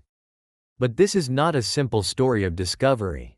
It is a story of claims and counterclaims, of evidence that is difficult to gather, and a scientific quest that pushes our understanding of what it means to create something new. This is the story of the search for metallic hydrogen, and how that search is forcing us to look again at the fundamental nature of matter. If you find this kind of quiet exploration into the world of physics interesting, consider liking the video and subscribing to the channel. The quiet inefficiency of our world. Before we can understand the promise of a material like metallic hydrogen, it is helpful to grasp the problem it seeks to address.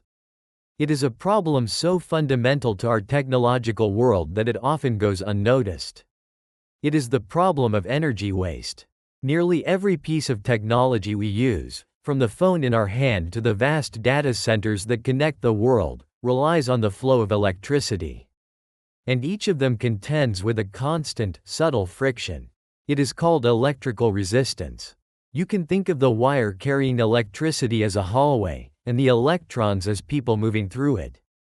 In an ideal world, the hallway would be perfectly clear, allowing them to move without losing energy. But in the real world, the atoms of the wire itself are always vibrating, crowding the hallway. As the electrons move, they collide with these atoms, and with each collision, a small amount of their energy is lost, converted into heat. This is why a laptop feels warm, or a phone charger heats up as it works. It is the quiet sound of energy being wasted, a ghost of inefficiency that haunts our entire technological world. On a small scale, this seems minor. A warm charger is a small inconvenience. But when scaled up to the entire planet, the numbers become significant. Our global power grid is one of the most complex machines ever built, sending electricity across continents through thousands of miles of transmission lines. At every step of this journey, electrical resistance is at work, bleeding energy away. According to the U.S. Energy Information Administration, about 5% of the electricity transmitted and distributed in the United States is lost before it reaches a consumer. This may not seem like a large number, but it represents an immense amount of power that we generate and pay for, but get no use from. It is like trying to fill a bucket that has a small, persistent hole. We have become very good at managing this problem with conductors like copper and aluminum. But we are approaching a limit set by the fundamental properties of the materials we have. To build a more efficient future, we may not need a better grid, but a grid built from something fundamentally better. We need a material with no resistance at all. A glimpse of perfection. As it turns out, a material with zero resistance already exists. It is not a theory, but a reality that scientists have worked with for over a century. It is called a superconductor, and it conducts electricity perfectly. Inside a superconductor, the rules of resistance no longer apply. That crowded hallway for electrons suddenly becomes clear. Through a strange quantum mechanical effect, electrons can pair up and move through the material's atomic structure without any collisions, without any friction. Zero energy is lost as heat. A loop of current started in a superconductor would, in theory, flow forever. This material has a quality that seems to defy everyday physics, something you can see with your own eyes. One of its signature properties is an effect called quantum levitation. When a superconductor becomes active, it expels magnetic fields from its interior. If you bring a magnet near it, the superconductor creates a perfect mirror of the magnet's field, and the two repel each other so completely that the magnet will simply float, suspended in mid-air by invisible forces. This is the technology behind the powerful magnets in MRI machines and the guiding magnets in particle accelerators. Superconductors are a cornerstone of modern science. So, if we have this material, why isn't our world already transformed? The great challenge is that every superconductor in wide use today must be kept impractically cold. The first superconductor, solid mercury, was discovered in 1911 and had to be cooled to 4.2 Kelvin, just 4 degrees above absolute zero. That is colder than deep space. Achieving these temperatures requires liquid helium, which is expensive and difficult to handle. Over the decades, scientists have found high-temperature superconductors, but the name is somewhat optimistic.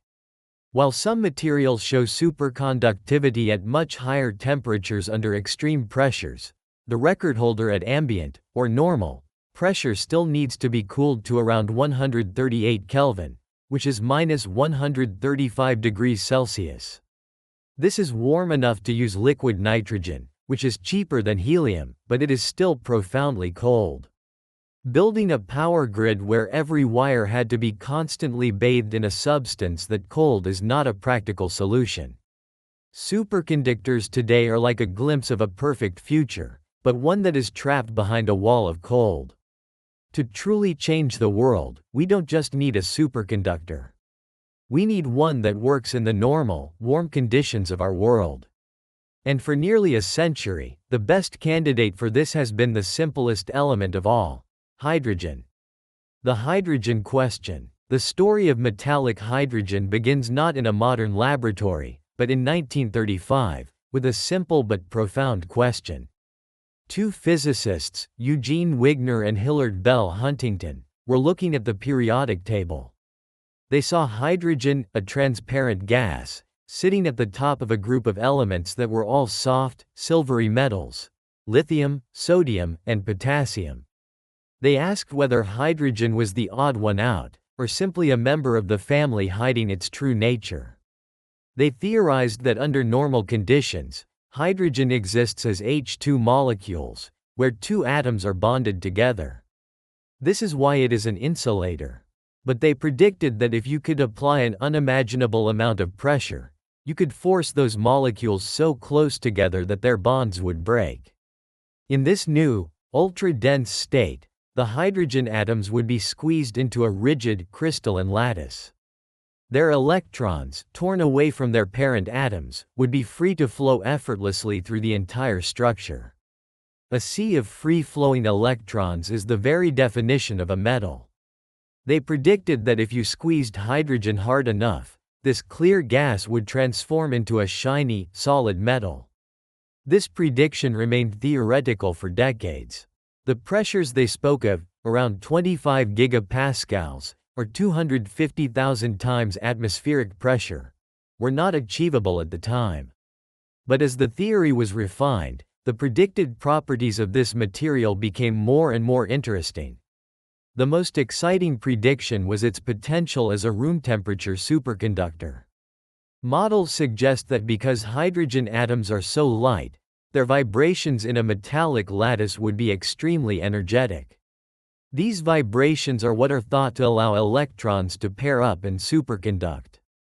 In metallic hydrogen, this effect could be so strong that it might hold electron pairs together even at room temperature. Physicists also realized metallic hydrogen might be metastable. This means if you created it under high pressure and then released that pressure, it might stay in its metallic form. If so, it would store a colossal amount of energy.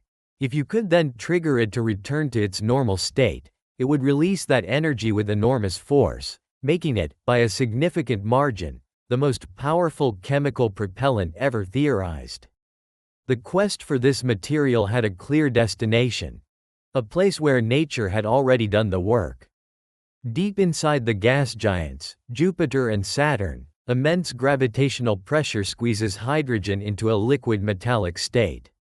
This layer is what generates Jupiter's powerful magnetic field. At the very center, the pressure might be great enough to form a solid core. Although recent data from the Juno spacecraft suggests Jupiter's core isn't a neat, solid ball, but a fuzzy, or dilute, core that is gradually blending into the metallic hydrogen ocean around it. The universe, it seems, is always more complex than our models allow. The prediction was made. The potential was world-changing.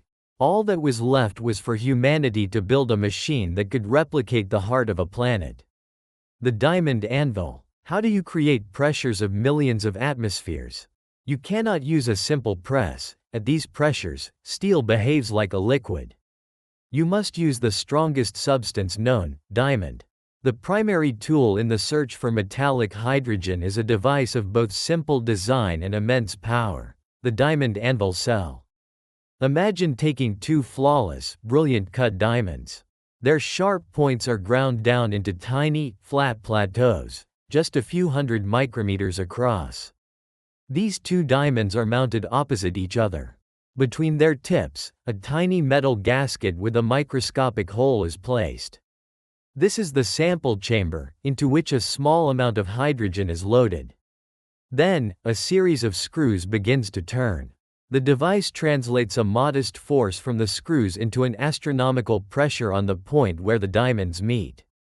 The pressure is difficult to comprehend, concentrating a vast force onto a single, microscopic point.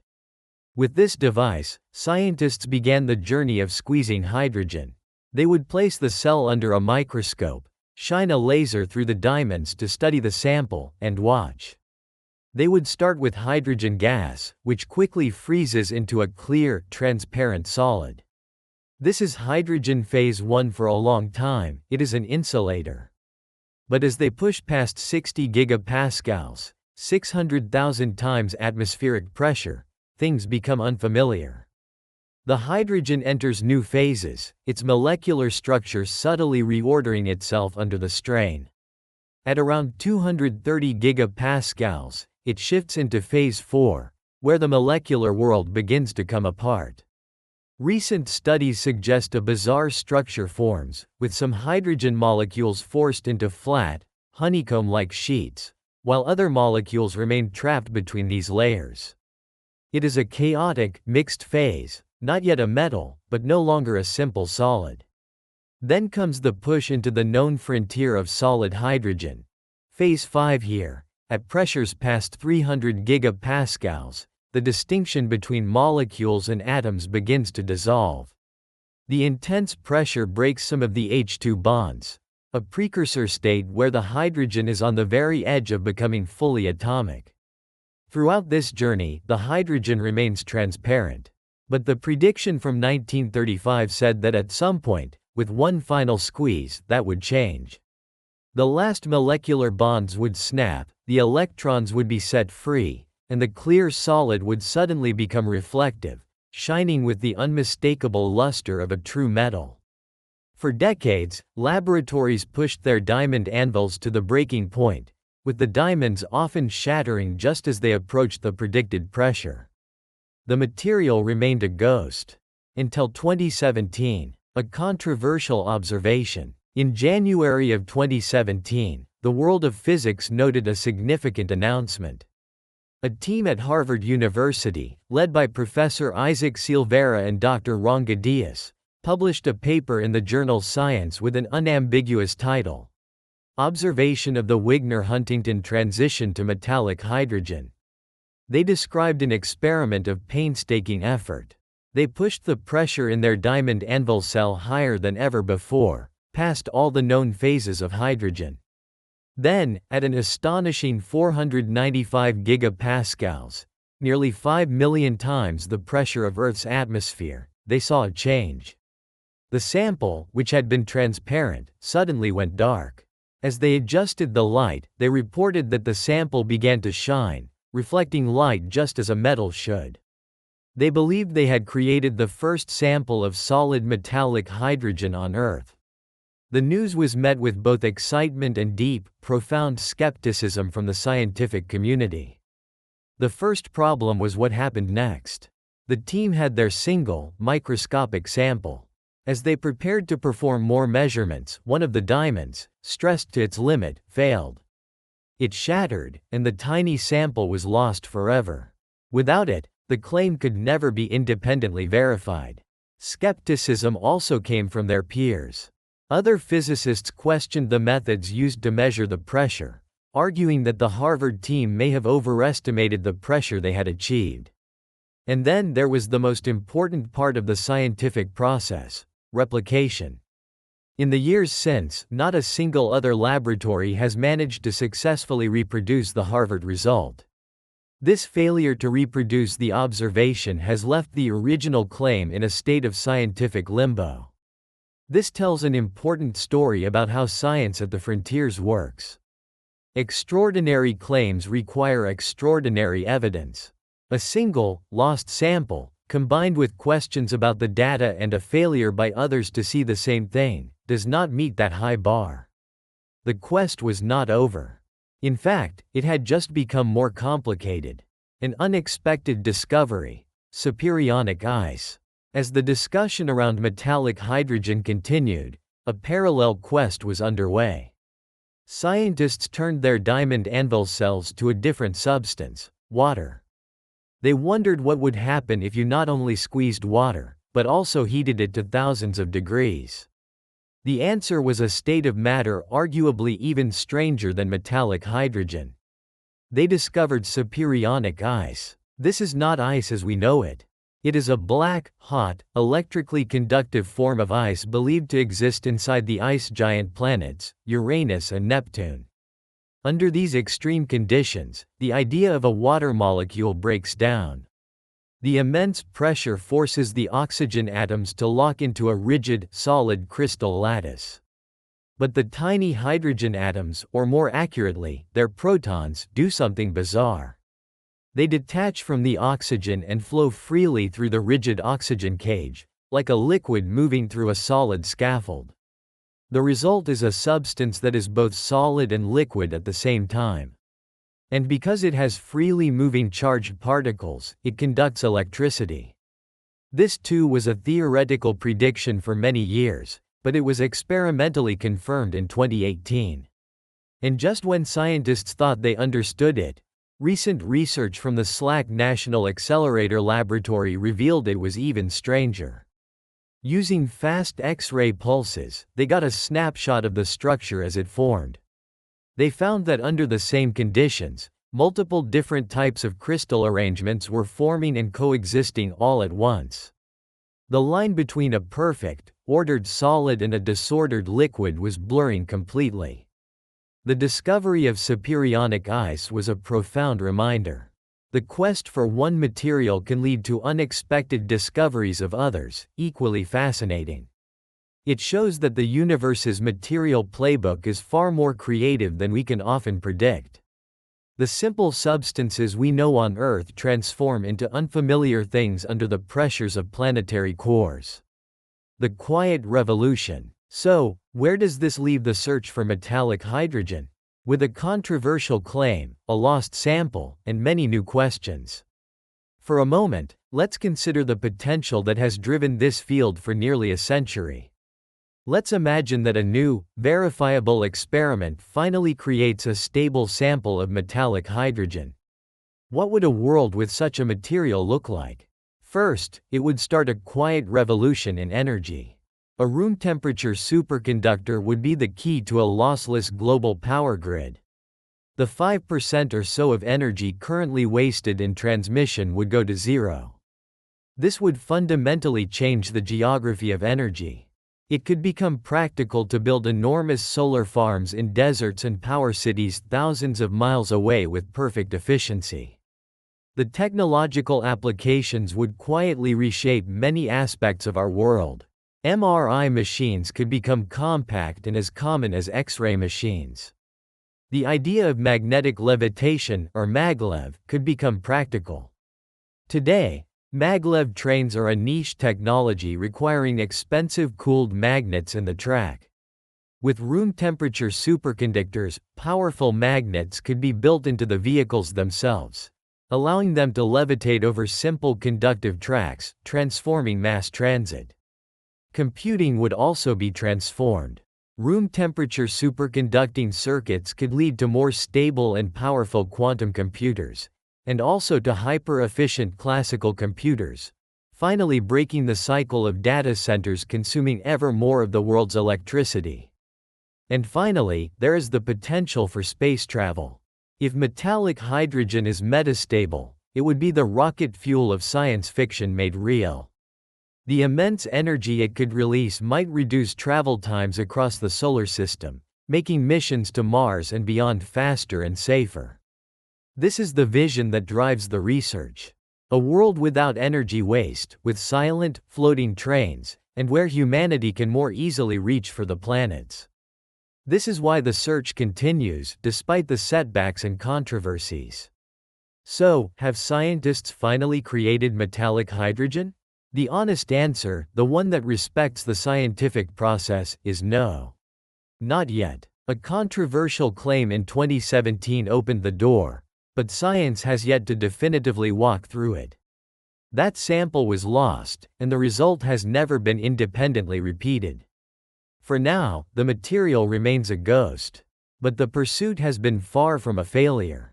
The intense quest has pushed the boundaries of what is possible in our laboratories.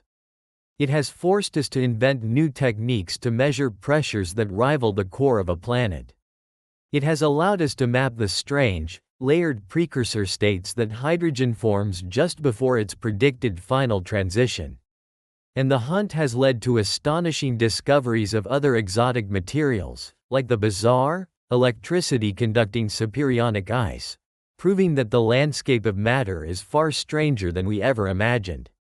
The creation of the first confirmed, stable speck of metallic hydrogen could still represent a pivotal moment.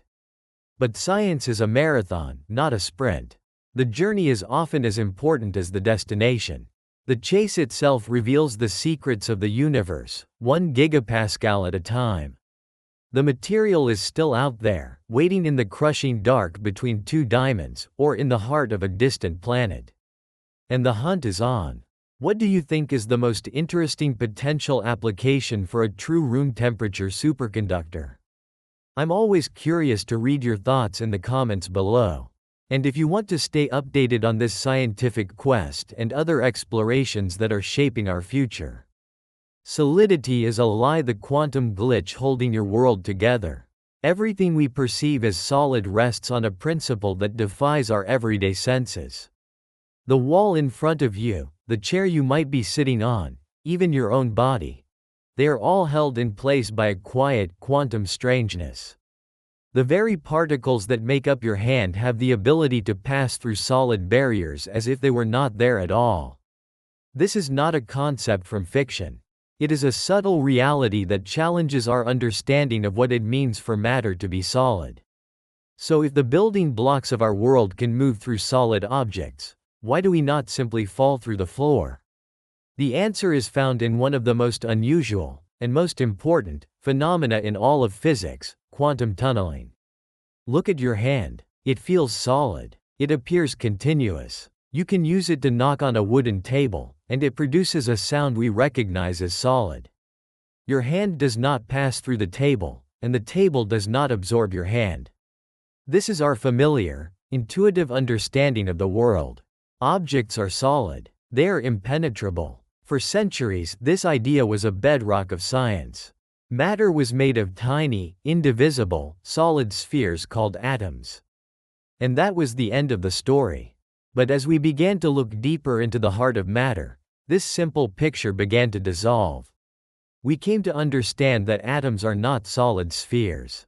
In fact, they are almost entirely empty space.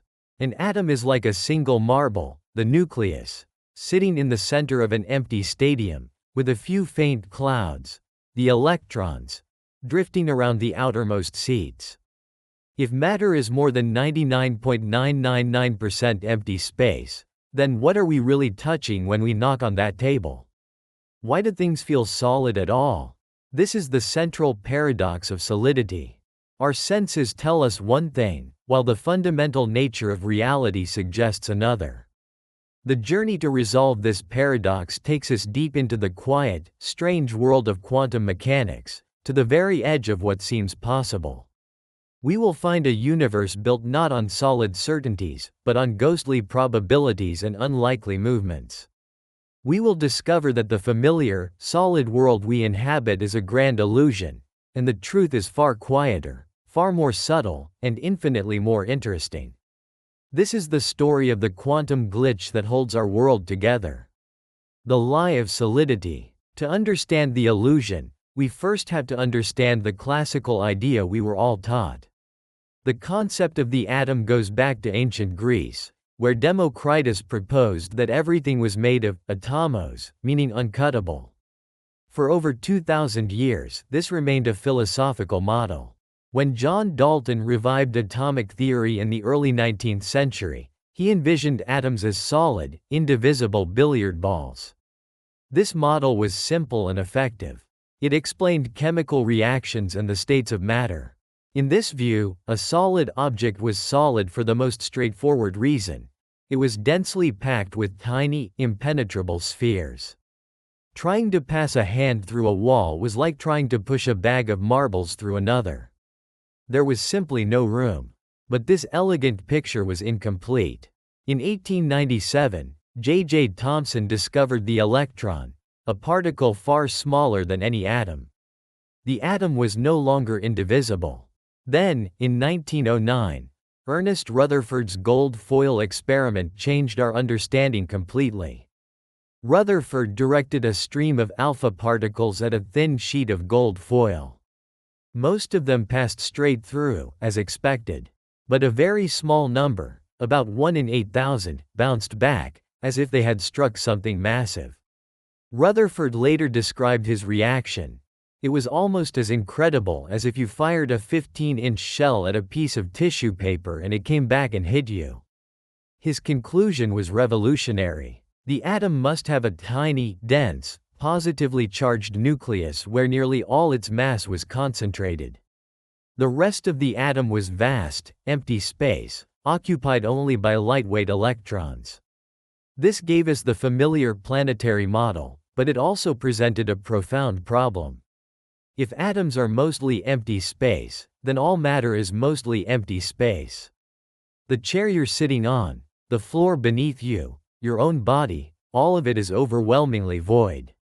So, if you and the wall are both mostly empty, why can't you walk through it? The first part of the answer lies with the electron clouds. Electrons are not truly tiny balls orbiting a nucleus. Due to the rules of quantum mechanics, particularly the Heisenberg uncertainty principle, an electron exists in a fuzzy state of probability. You cannot know both its exact position and its momentum at the same time. This uncertainty causes the electron to spread out, not as a substance, but as a cloud of potential locations, a wave function. When you push your hand against a table, it is not the nuclei of your atoms striking the nuclei of the table's atoms. Instead, the electron clouds of your hand's atoms approach the electron clouds of the table's atoms. And because all electrons have a negative charge, they fiercely repel each other. It is like trying to push the north poles of two powerful magnets together. This electrostatic repulsion creates a formidable barrier. But even that is not the complete story. There is another, more fundamental quantum rule at play, the Pauli exclusion principle. This principle states that no two identical fermions, a category of particles that includes electrons, can occupy the exact same quantum state in the same place at the same time. Think of quantum states as assigned seats in a theater. Each seat has a unique ticket. The Pauli exclusion principle says that every electron must have its own, unique ticket. When you try to push the atoms of your hand into the space already occupied by the atoms of the table, the electrons in your hand are trying to move into quantum states that are already taken. They cannot. The seats are full. To force them in would require an enormous amount of energy. This resistance is called electron degeneracy pressure. It is an incredibly powerful force, born not from physical contact, but from a quiet, fundamental rule against sharing states. It is this pressure that prevents you from falling through the floor. It is the reason matter feels solid. It is so powerful, in fact, that it supports dead stars, like white dwarfs, against the crushing force of their own gravity. So, our feeling of solidity is an illusion, a macroscopic sensation created by the repulsion of electron clouds and the unyielding law that no two electrons can share the same quantum address. Matter feels solid not because it is full, but because the quantum rules of its emptiness are quietly enforced. But this is where the story deepens. Because while these principles create a formidable wall, the universe has a hidden passage.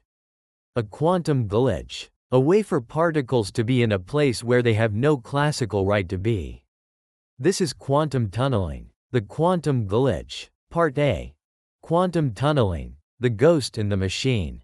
Let us return to our classical world for a moment. Imagine you roll a ball toward a hill.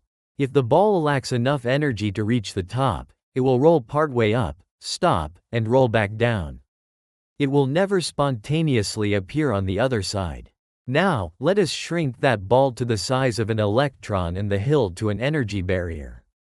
In the quantum world, the impossible becomes merely improbable. The electron, approaching the barrier without enough energy to overcome it, still has a small but non-zero chance of simply appearing on the other side. It is as if it has tunneled through the hill. This is quantum tunneling, and it breaks the rules of our classical intuition. How can this occur? The key, once again, is wave-particle duality. An electron is not just a point-like particle, it is also a wave of probability. This wave represents all the possible places the electron could be. Where the wave's amplitude is high, there is a high probability of finding the electron. When this probability wave encounters an energy barrier, most of it is reflected. But the wave does not stop at the barrier. A part of it penetrates into the barrier, decaying rapidly. If the barrier is thin enough, and on the atomic scale, many barriers are, the wave might still have a tiny, non-zero amplitude on the far side. And if the amplitude is not zero, there is a finite probability of finding the particle there, as if it had passed straight through. The particle does not break the barrier or jump over it. It ceases to be on one side and begins to be on the other. For decades, what happens inside the tunnel was a mystery. Very recently, however, researchers have managed to peer inside. In a landmark experiment, scientists found something unexpected. The electron does not just slip through passively. While inside the energy barrier, it can be affected, gaining energy during the tunneling process itself. This discovery shows the process is far more active and complex than we had imagined, challenging models that are a century old. The probability of tunneling is incredibly sensitive to the width of the barrier. For a person trying to tunnel through a wall, the probability is so infinitesimally small that we would not expect it to happen even once in the entire age of the universe. This is why our world appears so solidly classical. But for a single electron facing an atomic scale barrier, tunneling is not just possible, it is commonplace. It is happening constantly, all around us and inside of us. And perhaps the most dramatic proof of this was found not in a laboratory, but in the heart of our Sun. Part B. Zero-point energy, the never-ending jitter. Before we see how tunneling holds our world together, there is another strange quantum rule we need to confront. It is a rule that says nothing can ever be truly still. In our world, we associate temperature with motion. If you cool something down, its atoms slow down. If you could cool something to absolute zero, or minus 273.15 degrees Celsius, all motion should cease. But quantum mechanics suggests otherwise. The Heisenberg uncertainty principle appears again. If an atom were to come to a perfect stop at absolute zero, its momentum would be precisely zero, and its position precisely known. This would violate the uncertainty principle. To avoid this, nature enforces a compromise. A particle can never have zero energy. Even at absolute zero, it must retain a minimum amount of vibrational energy. This is called zero-point energy, ZPE. It is the baseline hum of the universe, a quantum jitter that can never be silenced. The most stunning example is liquid helium. Every other substance will freeze solid if cooled enough. But as helium approaches absolute zero, its zero-point energy takes over. The inherent quantum jitter of the helium atoms is energetic enough to prevent them from locking into a solid crystal lattice. At standard pressure, helium refuses to freeze. It remains a liquid, a macroscopic manifestation of the uncertainty principle. This perpetual quantum jitter is everywhere. The atoms in the table in front of you are not still. Even at absolute zero, they would be vibrating, forever buzzing with their zero-point energy.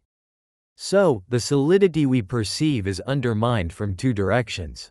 Quantum tunneling allows particles to ghost through barriers, and zero-point energy ensures that the constituents of solid matter are never truly at rest. Matter is not a static structure. It is a dynamic, jittery, probabilistic dance. Now, let us see how these glitches are not just quirks, but are in fact essential architects of our reality. The glitch that holds your world together. For all its strangeness, quantum tunneling is not an obscure footnote. It is a fundamental process that makes the universe as we know it possible. The sun's impossible fire. Let us begin 93 million miles away, in the core of our sun. The sun generates energy by fusing hydrogen nuclei, protons, together to form helium. But there is a colossal problem. Protons are positively charged and repel each other, creating an enormous energy barrier known as the Coulomb barrier. For fusion to occur, they need to overcome this barrier. The core of the sun is hot, about 15 million degrees Celsius. But this is nowhere near hot enough. The temperature required for protons to classically overcome the barrier is over 1 billion degrees. The sun's core is about 100 times too cold. If classical physics were the only rule, the sun would be a dark, cold ball of gas. The reason the sun shines is quantum tunneling. Even though the protons in the sun's core do not have enough energy to go over the barrier, a small number of them, in their constant collisions, will get just close enough for their wave functions to overlap. In that moment, there is a small but crucial probability that they will tunnel through the barrier. A proton on one side of this wall of repulsion simply appears on the other, close enough for the strong nuclear force to fuse them together. The probability of any single collision resulting in a tunnel is tiny. But the sun contains an unimaginable number of protons, so even these rare events happen constantly. It is enough to power the sun's prodigious output. Every ray of sunlight that warms your face is a direct consequence of this quantum glitch. We are, in a sense, bathing in the glow of quantum mechanics. Seeing the unseeable. The scanning tunneling microscope. The story of tunneling also comes back to Earth, allowing us to see the very atoms this story is about. For most of scientific history, seeing an atom was considered impossible. Then, in 1981, Gerd Binnig and Heinrich Rohrer invented the scanning tunneling microscope, or STM. An STM uses an incredibly sharp metal tip, brought extraordinarily close to a conductive surface, a gap of just a few atoms. Classically, no electricity should flow. But if you apply a small voltage, electrons can quantum tunnel across the insulating gap, creating a tiny electrical current. This tunneling current is exquisitely sensitive to the distance. If the tip moves closer by a fraction of an atom's width, the current increases dramatically. The STM uses a feedback loop to keep this current constant by adjusting the tip's height. If the current increases, it means the tip is moving over an atom, so the loop pulls the tip up. If the current decreases, it means the tip is over a gap, so the loop pushes it down. By recording these movements, a computer constructs a topographical map of the sample. It is a map not of the atoms themselves, but of the electron clouds that surround them, a direct image of the atomic landscape. For the first time, we could see individual atoms. The STM did not just prove tunneling was real, it turned this ghostly effect into a tool for exploring the nanoscale world. The glitch in our gadgets. The influence of tunneling does not stop there. Many forms of modern electronics, particularly flash memory in your smartphone or computer, rely on quantum tunneling to work. A memory cell stores a bit of data by trapping electrons on a floating gate, insulated by a thin layer of oxide. To write data, a voltage is applied, giving electrons enough energy to tunnel through the oxide layer and become trapped. To erase the cell, a reverse voltage pulls the electrons back out, again via tunneling. Our digital lives are written and erased by particles ghosting through solid walls. But as our electronics get smaller, tunneling becomes a challenge. Insulating layers are now only a few atoms thick. At this scale, electrons can tunnel through even when they are not supposed to, causing current leakage. The very quantum principle that enables some of our technology is now becoming a fundamental barrier to making it even smaller. The engineers of our time are in a constant, quiet dialogue with quantum tunneling.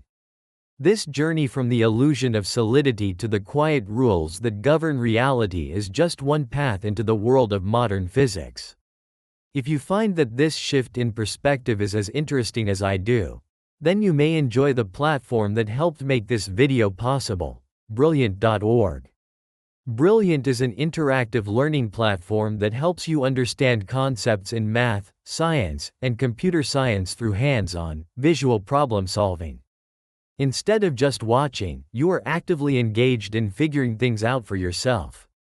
They have courses on quantum mechanics that break down counterintuitive ideas like wave-particle duality and the uncertainty principle in a way that is clear and accessible. You can build your intuition for these complex topics step by step. To support the channel and begin your own journey, you can get a 30-day free trial and 20% off an annual premium subscription by going to brilliant.org/solidity. Embracing the glitch. Let us return to where we began. A hand, knocking on a table. We started with the idea that this was a simple interaction, solid meeting solid. We now see it as something infinitely more complex and subtle.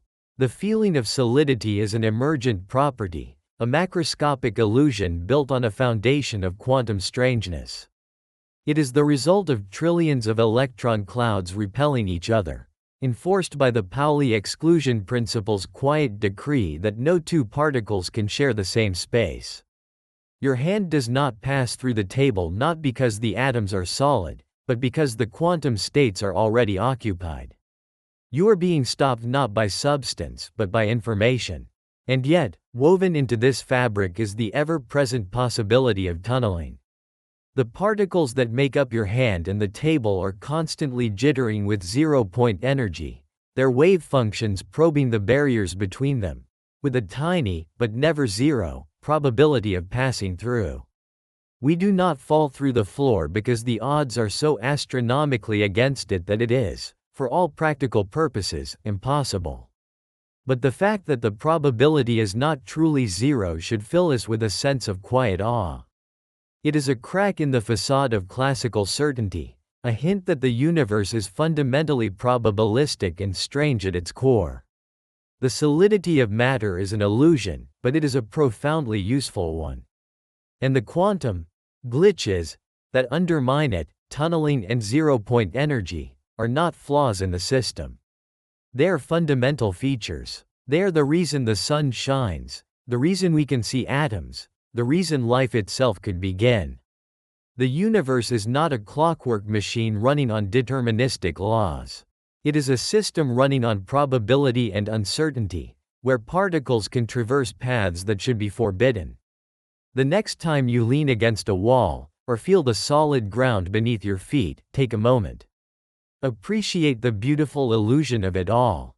Appreciate the microscopic dance, the electron repulsion, the zero-point jitter, and the ghostly tunneling that is happening in every atom of your body. You are not a solid object in a solid world.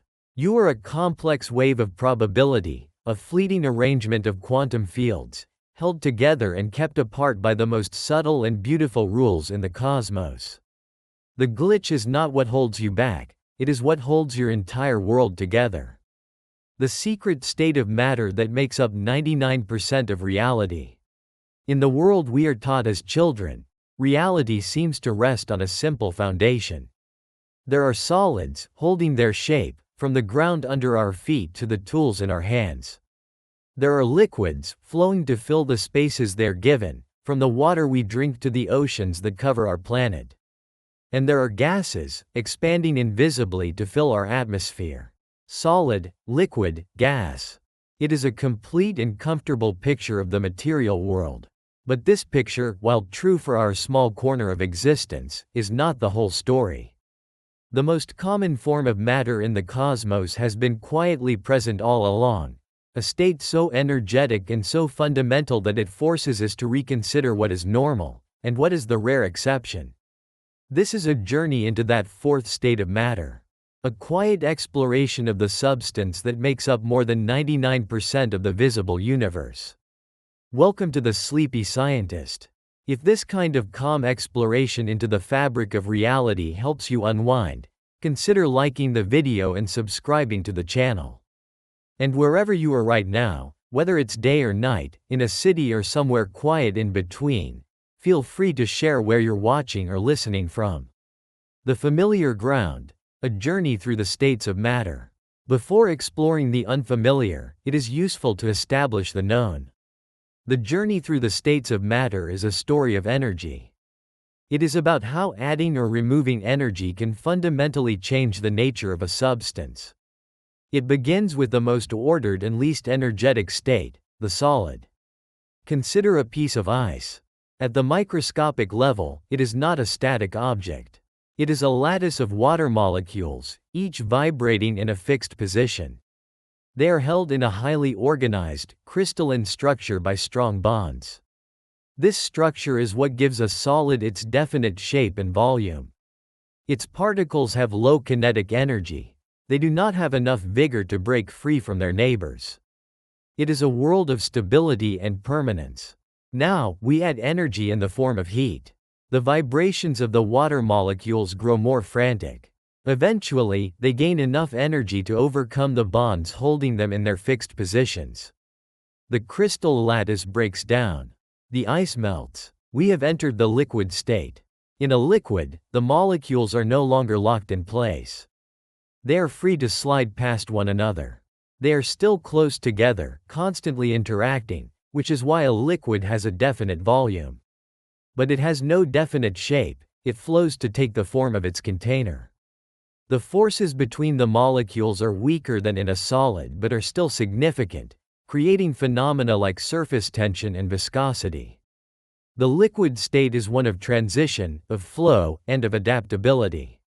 The journey continues as more energy is added. The molecules in the water move faster and faster. Their kinetic energy increases until they are moving with enough force to break free from the attractive forces of their neighbors entirely. They escape the surface of the liquid in a process known as boiling or evaporation. The water becomes steam. We have reached the gaseous state. In a gas, the particles exist in a state of near total disorder. They fly at high speeds, occupying the entire volume of their container. The distance between them is immense compared to their size. They collide with each other and with the container walls, creating pressure.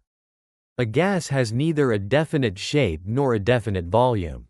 For a long time, this was thought to be the end of the journey.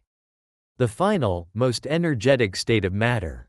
But scientific inquiry pushed further, asking a simple question. What happens if you keep adding energy?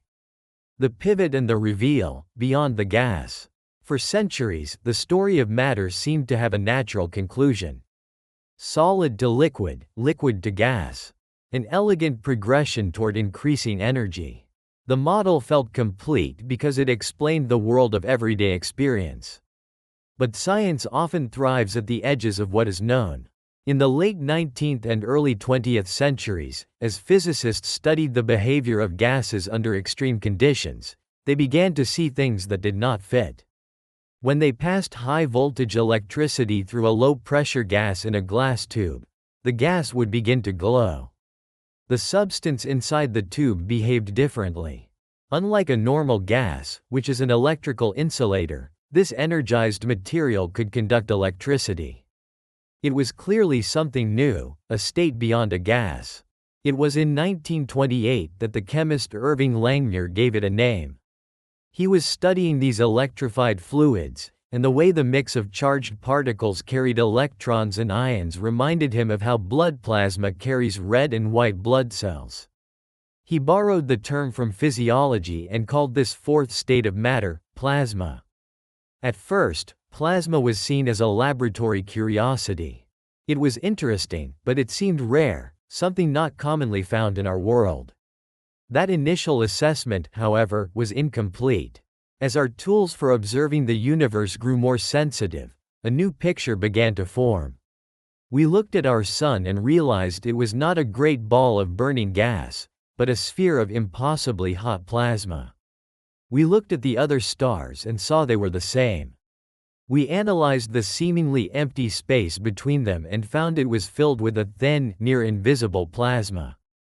Plasma did not change. Our understanding of it did. When the accounting was done, the conclusion was inescapable. The solids, liquids, and gases we experience every day are not the rule. They are the cosmic exception. This fourth state, plasma, makes up over 99% of all the ordinary, visible matter in the universe. What feels normal to us feels that way only because we live on a small, quiet island of rarity, in an immense ocean of plasma. The secret state was not hidden. It was simply everywhere else. The deep dive. What is plasma? A universe of atomic chaos. What, precisely, is plasma? The transition from a gas to this luminous state lies in a process called ionization. Let us return to our journey of energy. In the gaseous state, we have individual atoms or molecules. A neutral atom is a balanced system. It has a positively charged nucleus, orbited by negatively charged electrons. The opposite charges cancel each other out, so the atom has no net electrical charge. Now, we add an immense amount of energy. This can be done by heating the gas to extreme temperatures, thousands or even millions of degrees, or by applying a powerful electric field, like a bolt of lightning. As this energy floods the system, the electrons absorb it. They become so agitated that they are ripped away from their atoms. This is ionization. The atom, having lost an electron, is now a positively charged ion. We are left with a chaotic, super-energetic mixture of these positive ions and the liberated, free-roaming negative electrons. This ionized gas is plasma. This separation of charges gives plasma its unique properties. The first is electrical conductivity. A normal gas is an insulator because it has no free charges. Plasma is full of them. When an electric field is applied, the ions and electrons surge in opposite directions, creating an electric current. The second property is its complex relationship with magnetic fields. Because plasma is made of moving charges, it both generates its own magnetic fields and is strongly influenced by external ones. Magnetic fields can be used to contain and shape plasma, a principle that is the foundation of fusion energy research. In space, this interplay creates phenomena like the solar wind and the auroras. The third is its ability to emit light. The glow of a neon sign is a direct result of the plasma state. Light is emitted when a free electron is recaptured by an ion or collides with a neutral atom. As the electron falls into a lower energy state, it releases a photon, a particle of light. The color of the light depends on the type of gas being ionized. It is also important to know that plasmas are not all the same. Scientists distinguish between hot and cold plasma. Hot plasma, found in stars, has temperatures so extreme that all particles, ions and electrons, are moving at tremendous speeds. Cold plasma, found in fluorescent lights, is a state where the electrons are very hot, but the heavier ions and neutral atoms remain much cooler, sometimes near room temperature. It allows us to use the reactive properties of plasma without its destructive heat. Plasma is not simply a hot gas. It is a fundamentally different state, a dance of ions and electrons governed by electromagnetism. The grand tour of plasma on Earth. One might think that to see plasma, a powerful telescope is required. But the truth is, it appears all around us, in both natural and man-made forms. The most dramatic display of plasma on our planet is lightning. A bolt of lightning is a temporary channel of plasma. Inside a storm cloud, collisions between ice and water particles create a massive separation of electrical charge. This generates an enormous voltage between the cloud and the ground. The air, normally an insulator, breaks down. A cascade of electrons begins to snake downward, ionizing a narrow path of air molecules and turning them into a plasma. When it connects with an upward-reaching streamer from the ground, the circuit is complete. A massive surge of electric current flows through this channel, superheating it to temperatures 5 times hotter than the surface of the sun. The brilliant flash is the plasma glowing. The explosive expansion of the air creates the shockwave we hear as thunder. Not all earthly plasma is so violent. The glow of a neon sign is a sealed tube of gas turned into a cold plasma by a high voltage. As electrons interact with the neon ions, they emit photons of a characteristic reddish-orange light. Other gases produce other colors. The same principle works in a fluorescent light bulb, where a mercury vapor plasma emits ultraviolet light that causes a phosphor coating to glow. Even older flat-screen televisions used this state.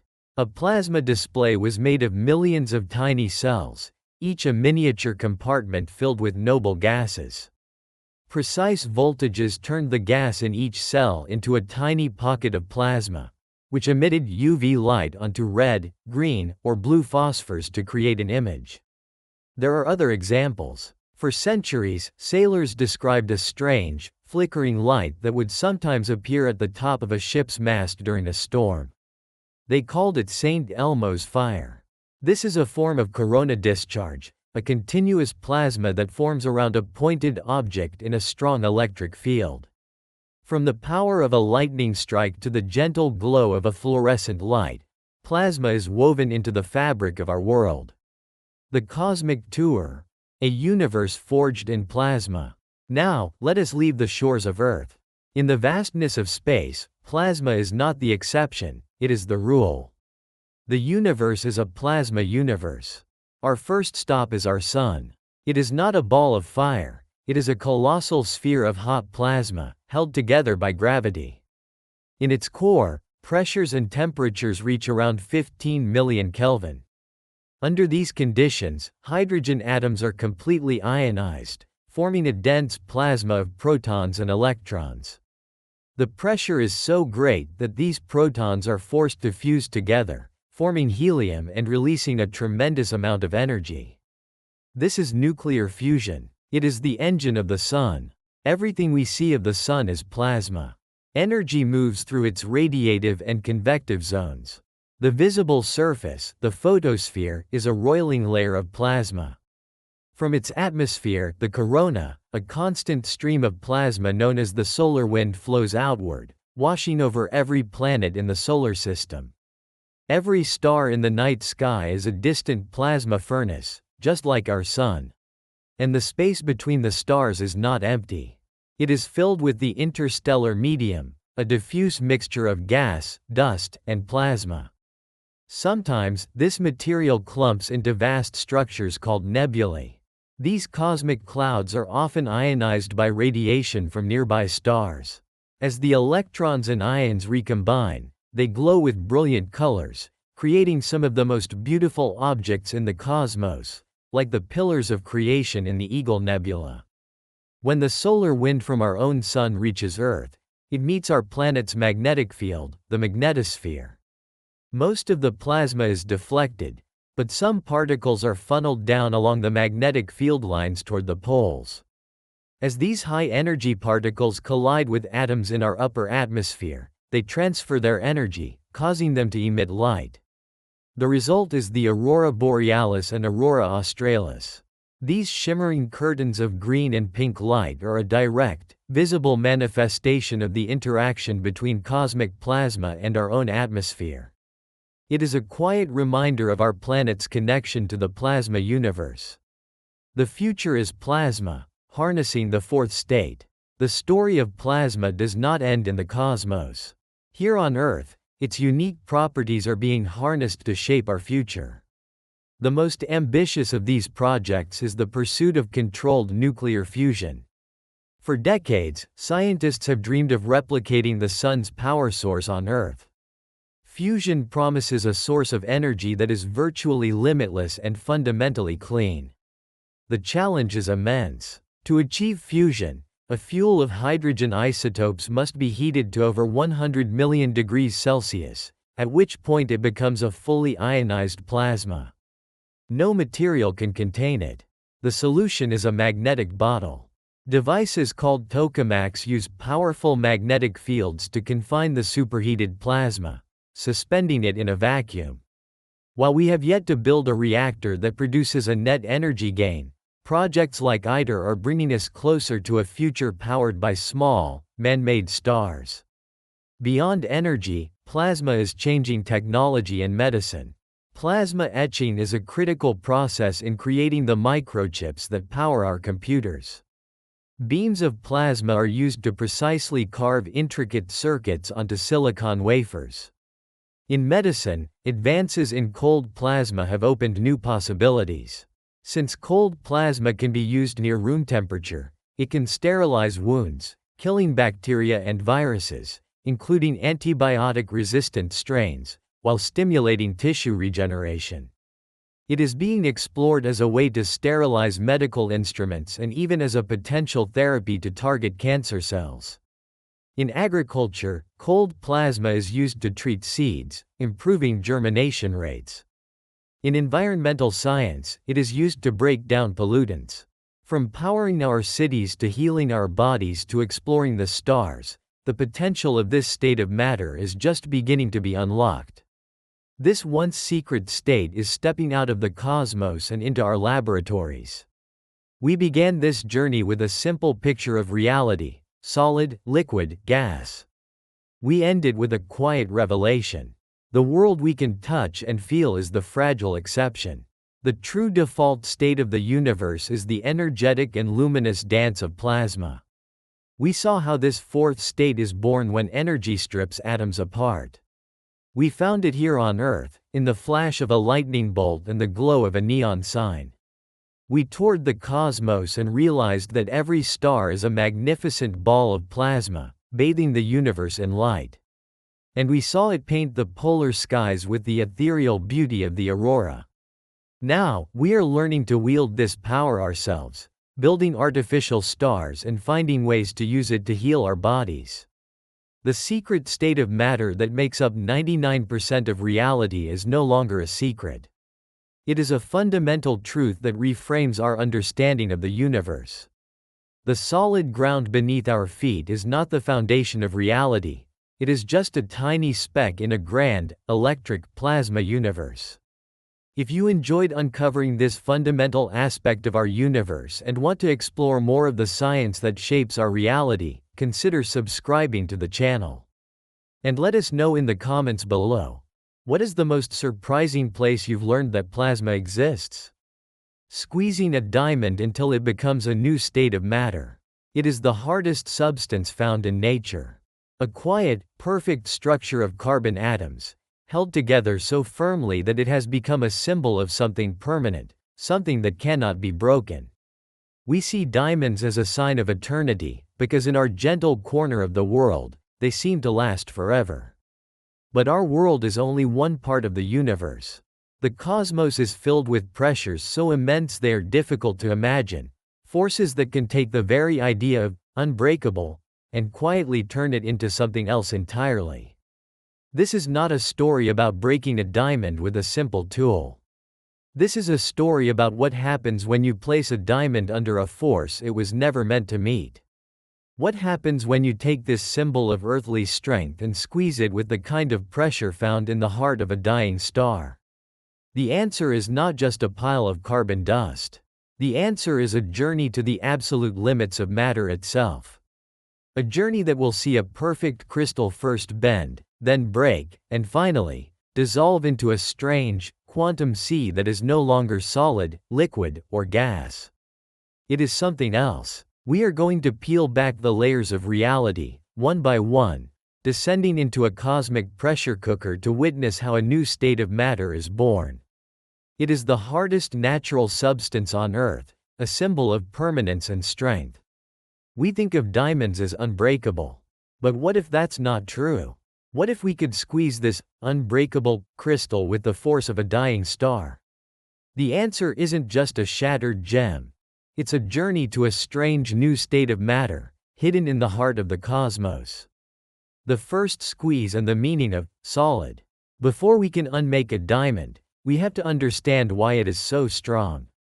When we say a diamond is hard, what we really mean is that its atoms are locked into an incredibly stable structure. Picture a perfectly ordered, three-dimensional framework, but instead of steel, you have carbon atoms, and instead of joints, you have some of the strongest chemical bonds in nature. Each carbon atom is linked to four others, forming a shape that repeats over and over, creating a single, unified crystal. This is not like a stack of individual bricks. It is like a building carved from a single block. The atoms in this structure are not entirely still. They vibrate with heat, like bells humming with a constant, quiet tone. But they cannot leave their fixed places. This is the essence of being a solid.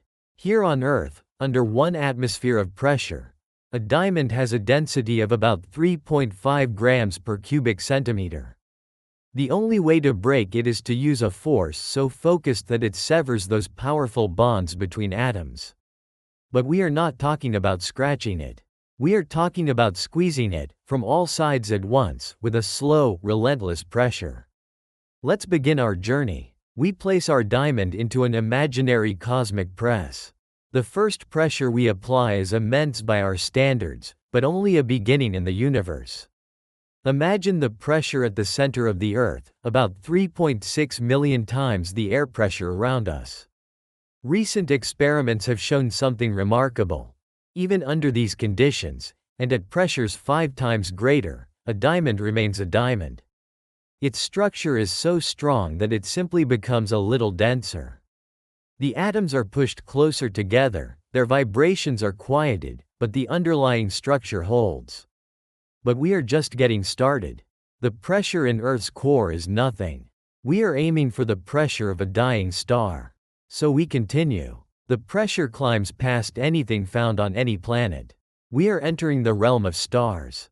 We passed 10 million atmospheres, 100 million, a billion. We are now in a place where the very definition of a solid begins to change. At these pressures, the idea of individual atomic bonds starts to lose its meaning. The force pressing in is so overwhelming that the strength of the links between atoms no longer matters most. The electron clouds of the carbon atoms, which create the bonds, are being squeezed and deformed. The perfect crystal, the source of the diamond's strength, is beginning to strain. The atoms are being forced closer together than they were ever meant to be. The diamond is still, technically, a diamond. It's still a solid lattice of carbon. But it is a structure under siege, compressed to an unnatural density. What happens when we keep going? What happens when the pressure becomes so great that the atoms themselves can no longer hold their shape? The point of no return, a sea of degenerate electrons. This is where our journey takes a turn into the quiet and deeply strange world of quantum mechanics. As we increase the pressure into the realm of stars, reaching densities of thousands of tons per cc, we cross a fundamental line. We have squeezed our diamond so hard that the clouds of electrons around each carbon nucleus are no longer separate. They are compelled to overlap, to merge. The carbon atoms, each with its nucleus and its own set of electrons, are stripped bare. The electrons are no longer tied to any single atom. They now form a collective, a single, unified sea of electrons bathing the naked carbon nuclei. At this point, our diamond is gone. It is no longer a crystal of carbon atoms. It is now a strange fluid of bare carbon nuclei floating in an ocean of free-moving electrons. This is a plasma, but a plasma so dense that a new, purely quantum force awakens. A force called electron degeneracy pressure. To understand this, you need to know about a fundamental rule of the quantum world: the Pauli exclusion principle. This principle says that no two electrons can be in the same quantum state, at the same energy level, in the same place, at the same time. Think of it like a large parking garage with a limited number of spaces on each floor. As you fill the garage with cars or electrons, you start by filling the spots on the ground floor, because it takes the least energy.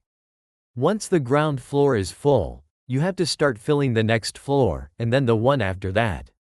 You cannot just pile all the cars into the same spot. In our hyper-compressed material, the space is so small and the number of electrons is so large that all the low-energy parking spots are instantly filled. To fit more electrons in, the laws of quantum mechanics force them into higher and higher energy levels. This means they are forced to move incredibly fast. These high-energy electrons create a powerful outward pressure. This pressure has nothing to do with heat. Even if you could cool this material to absolute zero, the pressure would remain. It is a consequence of simply having too many electrons in too little space. This is electron degeneracy pressure, and it is the only thing now holding our material back from collapsing completely. This is the state of matter found in the heart of a white dwarf star. A white dwarf is the quiet remnant of a star like our Sun. After it uses up its fuel, its core collapses under its own gravity until it is stopped by this very force, electron degeneracy pressure. A white dwarf can have the mass of our Sun packed into a space the size of the Earth. And here, the story comes full circle in a quietly ironic way. What happens to the bare carbon nuclei floating in this sea of degenerate electrons? They are under such immense pressure that they cannot just float around randomly. The powerful repulsion between these positively charged nuclei forces them into the most stable arrangement possible, a crystal lattice. Deep inside a white dwarf, the carbon and oxygen nuclei are thought to arrange themselves into a solid crystal, a structure not so different from the diamond we started with. So, we have squeezed a diamond until its atoms were taken apart, only for the leftover nuclei to crystallize back into a new, far more extreme kind of solid. A cosmic crystal. This is not a crystal of atoms held together by electron bonds. This is a crystal of bare nuclei held in place by immense pressure, bathed in a sea of degenerate electrons. This material is so dense and rigid that it is, for all intents and purposes, a solid. But it is a solid unlike anything on Earth, born from the end of atoms and held together by the rules of quantum mechanics. We have reached the first new state of matter on our journey, electron degenerate matter. But the universe has places even more extreme than a white dwarf. What happens if we take this cosmic crystal and squeeze it, even harder? The descent into the neutron star. Our journey is about to get much, much stranger. We have created the core of a white dwarf, a crystal of nuclei supported by the pressure of degenerate electrons. This state is stable, but only up to a point. That point is called the Chandrasekhar limit. If a star's core is more massive than this, electron degeneracy pressure is not enough. Gravity wins. The collapse becomes catastrophic. This is the door to our next destination, a neutron star. A neutron star is what is left after a very large star goes supernova. It is an object with up to twice the mass of the Sun, crushed into a sphere just 10 to 20 kilometers across, the size of a city. The densities here are almost beyond comprehension. As we plunge our material into this new pressure, we begin a descent through the layers of a neutron star's crust, a kilometer-thick shell where matter twists itself into a series of increasingly strange forms. Our journey begins in the asterisk outer crust. The density here is already 1,000 times greater than in a white dwarf.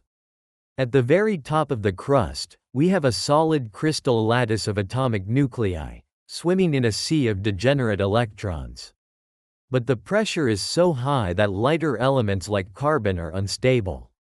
The crust of a neutron star begins with one of the most stable nuclei there is, iron 56. Just like in the white dwarf, These iron nuclei arrange themselves into a solid lattice. But as we descend deeper and the density climbs, a new process begins: electron capture. The pressure is so extreme that it becomes energetically favorable for the high-energy electrons to be forced into the iron nuclei. An electron combines with a proton, transforming it into a neutron. As this process repeats, the nuclei within the lattice become richer and richer in neutrons. The stable iron 56 transforms into other elements, like nickel 62, then selenium 84. We are witnessing a kind of reverse alchemy, where gravity is systematically turning one element into another, more neutron-heavy one. The crust of the neutron star forms into distinct layers, like the layers of an onion, each made of a different, exotic, neutron-rich element. This continues until we reach a critical density of about 400 billion grams per cubic centimeter. At this point, we have reached the bottom of the outer crust, at a boundary known as the asterisk neutron drip line. Here, the nuclei have become so full of neutrons that they can no longer hold onto all of them. The drip in neutron drip is literal. Neutrons begin to leak, or drip, out of the nuclei, becoming free particles for the first time on our journey. We have now crossed into the asterisk inner crust. And this is where matter becomes truly alien. As we descend through the inner crust, the environment is a chaotic mix. We still have a lattice of atomic nuclei, but they are now surrounded not just by a sea of degenerate electrons, but also by a sea of free neutrons. And the nuclei themselves are no longer the familiar spherical shapes we know. The pressure forces them to contort into a series of bizarre shapes that physicists collectively call asterisk nuclear pasta. At the top of the inner crust, the nuclear clusters are thought to be roughly spherical, a phase sometimes called gnocchi. As we go deeper and the density increases, the clusters are forced to merge, and they elongate into long, cylindrical rods, known as the spaghetti phase. Deeper still, these rods may fuse together to form vast, flat sheets of nuclear matter, like lasagna. The journey is thought to continue through even stranger shapes, such as long, cylindrical voids or spherical bubbles. These pasta phases, theorized to be the strongest material in the universe, are the last stand for structured, solid matter. Even in this misshapen form, the clusters of protons are still locked in a lattice. They resist being pushed. They have a defined position. This is, by definition, still a solid. A solid made of cosmic spaghetti and lasagna. We have squeezed our diamond into a white dwarf, and squeezed that into a neutron star, and we are still, somehow, in a solid state. But we are at the very bottom of the crust. What happens when we take this nuclear pasta, and we push it over the final edge? The breaking point and the dissolution of matter. We have reached the bottom of the crust, at a density of around 100 trillion grams per cubic centimeter. This is roughly half the density of a single atomic nucleus. Here, at the boundary between the inner crust and the neutron star's core, the very concept of nuclei ceases to exist. The pressure is finally too great. The strange pasta structures, the last remnants of individual nuclei, can no longer hold themselves together. They dissolve. The sheets, the rods, and the clumps all merge, releasing their protons and neutrons into the mix. This is the ultimate breaking point. All structure is lost. The lattice, which has persisted in one form or another from our earthly diamond all the way down to the nuclear lasagna, is gone. Solidity itself has been destroyed. We have finally arrived at the new state of matter from our title. We are now in a uniform fluid of asterisk degenerate nuclear matter. This is not a solid. It is not a liquid or a gas in the way we usually think of them. It is a quantum soup. The vast majority of particles here are neutrons, around 95%, with a small fraction of protons and electrons mixed in. The particles are packed together as tightly as the laws of physics will allow, their positions no longer fixed but existing as a single, indifferentiated fluid. The resistance to further collapse now comes from neutron degeneracy pressure, which works on the same principle as electron degeneracy pressure but for neutrons. This substance is almost beyond our ability to describe. It is likely a superfluid, meaning it can flow with zero resistance, and a superconductor. It is a sea of fundamental particles, behaving as a single quantum object the size of a city core. Here, in the heart of a neutron star, our journey of compression has reached its climax.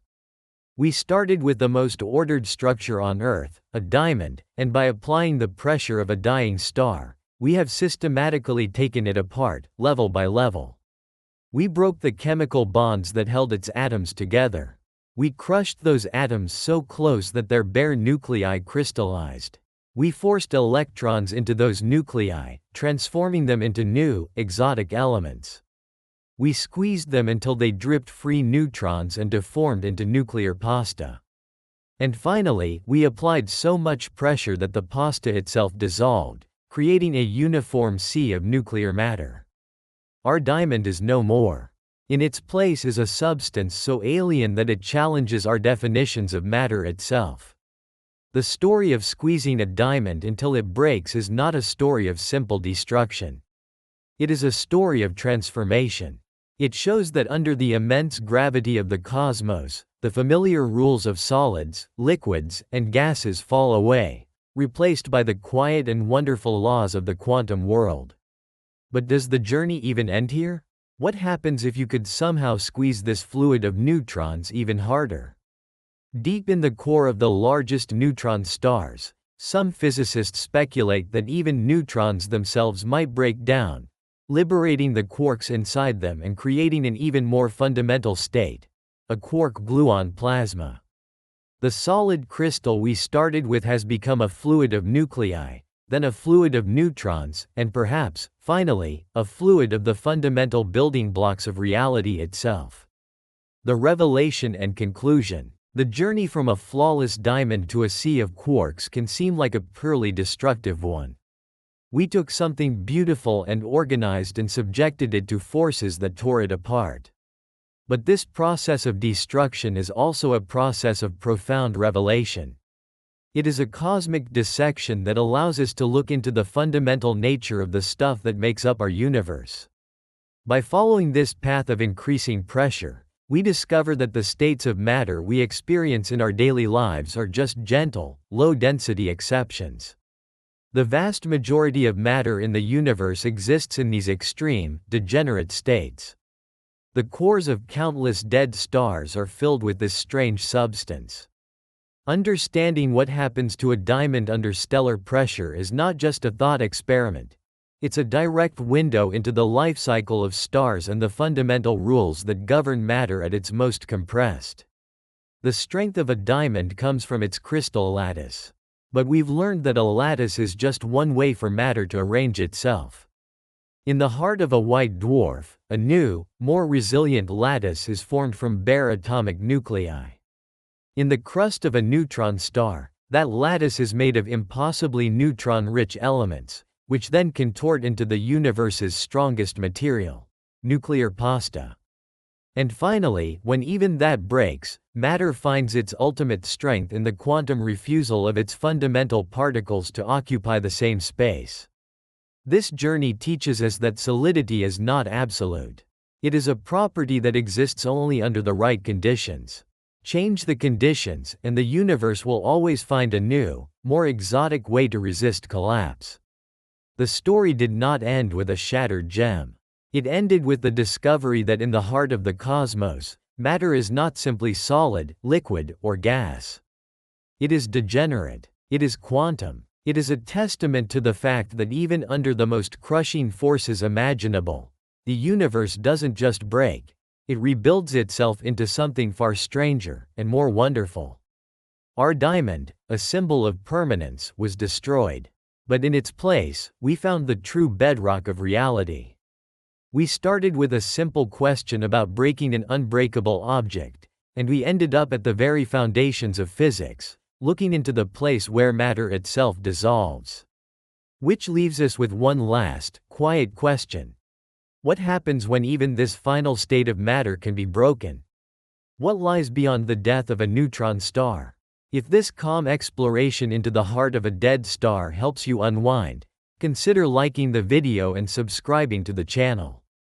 And wherever you are right now, whether near an ocean, a forest, a city, or somewhere quiet in between, feel free to share where you're watching or listening from. You've never actually touched anything in your life. Every time you have held a hand, picked up an object, or felt the ground beneath your feet, you have experienced a quiet and elegant interpretation of the world. The truth is, you have never actually touched anything in your life. This is not a riddle or a philosophical idea. It is a fundamental truth of physics. The solid, tangible world you navigate every day is built on something other than contact. What we perceive as touch is something stranger, and perhaps more wonderful. It is an invisible field of force, a universal rule that keeps the parts of your body from ever truly meeting the parts of another object. It is a connection based on separation. What we are about to explore may change how you see the world, from the chair you might be sitting on to the phone you might be holding. The feeling of solidity is real, but the story behind it is not what it seems. An interpretation of sensation. Let's begin with what feels real. If you can, reach out and touch something nearby. A wooden desk, a cool pane of glass, the fabric of your own clothes. Pay attention to the sensation. If it is a wooden desk, your fingertips might detect its texture, its grain. You can feel its unyielding solidity. It has a temperature, a presence. Your brain receives a flood of information that all points to a simple fact. You're touching the desk. Your nerve endings send electrical signals to your brain, which then constructs a seamless experience of contact. You push on the desk, and the desk pushes back. It feels like the most obvious truth in the world. This is the world our senses have evolved to navigate. For our ancestors, knowing the difference between a solid rock and empty air was a matter of survival. Our brains became very good at creating a useful interface for reality, one that is simple and intuitive. The sensation of touch is perhaps the most important part of that interface. It is the sense that tells us something is there. But this is where the interpretation happens. Our brains are not scientific instruments, they are interpretation machines. They take raw data from our nerves and build a story. The story they tell is one of contact, of your matter pressing against other matter. But that is not what the data actually shows. What your nerves are really detecting is not contact at all. They are sensitive detectors of force. When you press your finger against the desk, your nerves are not reporting that your finger's atoms have met the desk's atoms. They are reporting a powerful, invisible resistance that is pushing back. That sensation of pressure is your nerves measuring the strength of that push. The feeling of texture is the small variations in that repulsive force as your finger moves across a surface. You are not feeling the world directly. You are feeling the forces that govern the world. Your entire life, you have been reading the signals from this field of force and calling it touch. To understand this invisible barrier, this cushion that keeps everything in the universe from ever truly coming into contact, we have to change our sense of scale. We have to leave behind the world of familiar objects and journey into the heart of matter itself. The journey inward. We are about to journey to a scale that is difficult to picture. We're going to find out what that desk and your finger are really made of. Let's start with your fingertip, poised just above the surface of the wood. From our perspective, it looks solid. A continuous surface of skin. Now, let's zoom in. 1,000 times. We can see the ridges of your fingerprint, the individual skin cells packed together. It still looks solid. Let's zoom in again. 1,000,000 times. Now we are inside a cell.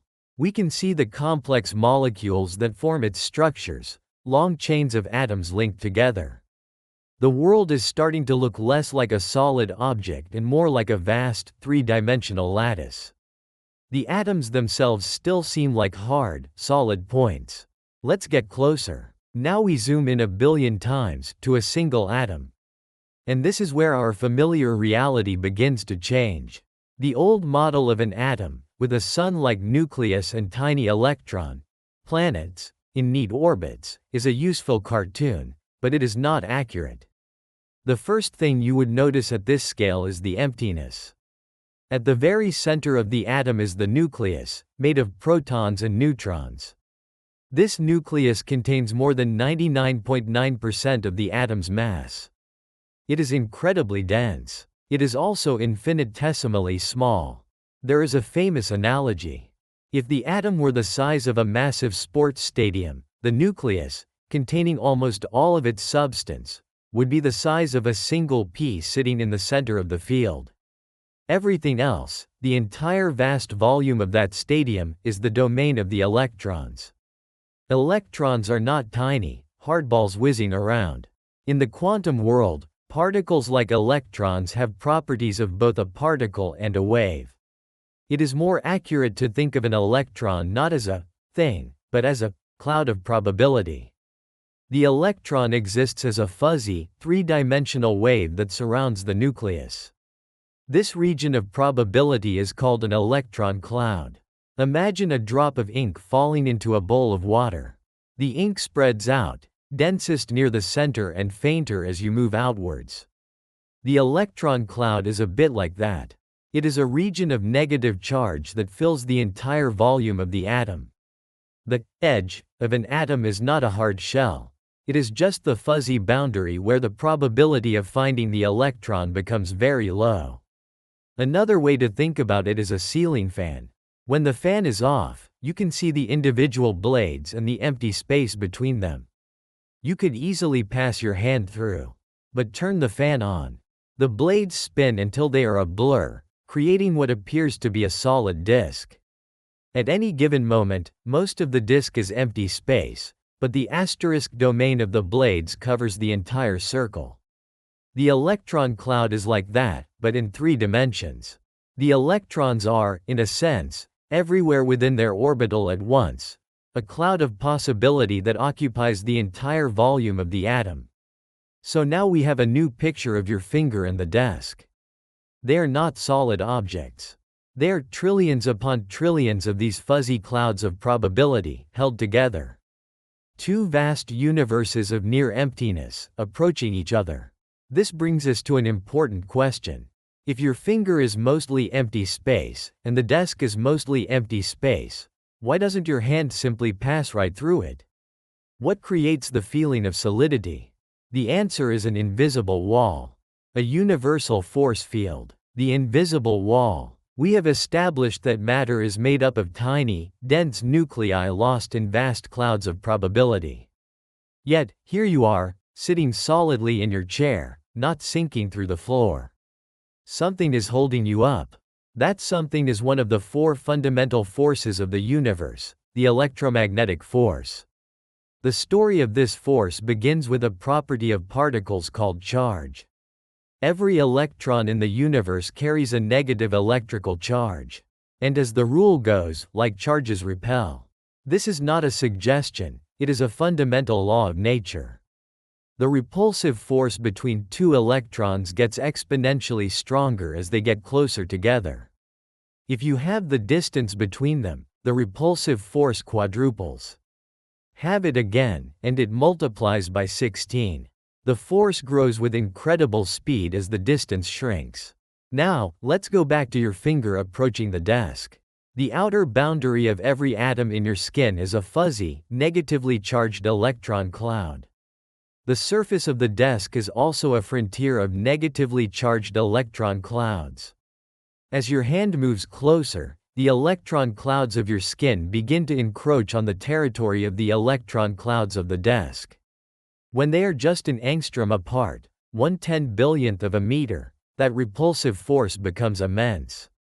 An invisible wall of force springs into existence between your hand and the desk. The electrons in your atoms are violently repelling the electrons in the desk's atoms. This is what you feel. This is touch. That feeling of a solid, impenetrable surface is not contact. It is the electromagnetic repulsion between the electrons in your hand and the electrons in the object. In a very real sense, you are floating on an invisible cushion of pure force, just a fraction of a nanometer above the surface. Think about pushing the north poles of two powerful magnets together. You can feel the resistance growing in the empty space between them. There is an invisible cushion of force that keeps them apart. What you feel when you sit on a chair is the same principle. The atoms in your body are not touching the atoms in the chair. Instead, the electron clouds of your atoms are repelling the chair's electron clouds, creating a powerful upward force that counteracts gravity and holds you up.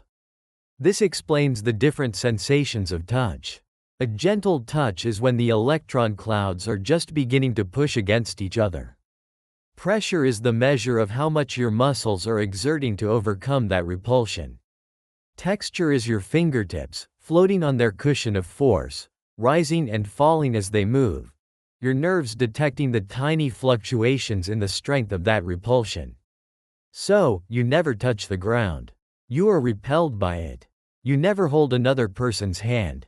You are feeling the fundamental electromagnetic force of the cosmos pushing back between you, an intimate connection mediated by an invisible dance of energy. But it gets quieter and deeper. You might think, if I could just push hard enough, could I force the atoms to touch? The answer is no, because the universe has a second, even more fundamental rule in place. A law that acts as the ultimate enforcer of this separation. A deeper rule. Electromagnetism is the force that we feel. But there's a deeper, more quiet law working in the background. This is the Pauli exclusion principle. Named after the physicist Wolfgang Pauli, this principle is not a force in the traditional sense. It is a fundamental rule about how matter occupies space. It dictates that certain types of particles simply cannot be in the same place at the same time with the same properties. The universe divides particles into two families, bosons and fermions. Fermions, electrons, protons, and neutrons, the building blocks of matter, are different. The Pauli exclusion principle states that no two identical fermions can occupy the same quantum state simultaneously within the same system. A quantum state is like a particle's unique address, a set of numbers describing its properties. The exclusion principle is like a cosmic law that says every electron in an atom must have a completely unique address. No two can be the same. It is the universe's most fundamental law of personal space. This is why atoms have the structure they do. Once the lowest energy level in an atom is full, the next electron is excluded. It must occupy a higher energy level. This forces electrons to build up in shells, which gives rise to the entire periodic table and all of chemistry.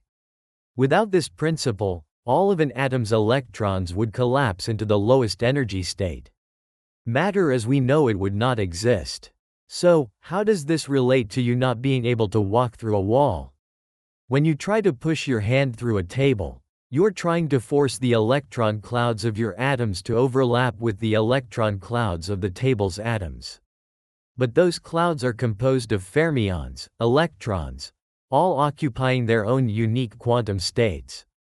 You are trying to force electrons from your hand into states that are already occupied by the electrons in the table.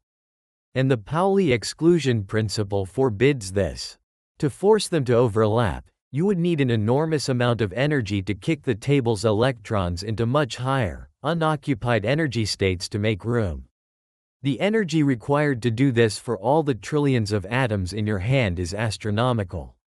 This resistance to compression is known as degeneracy pressure.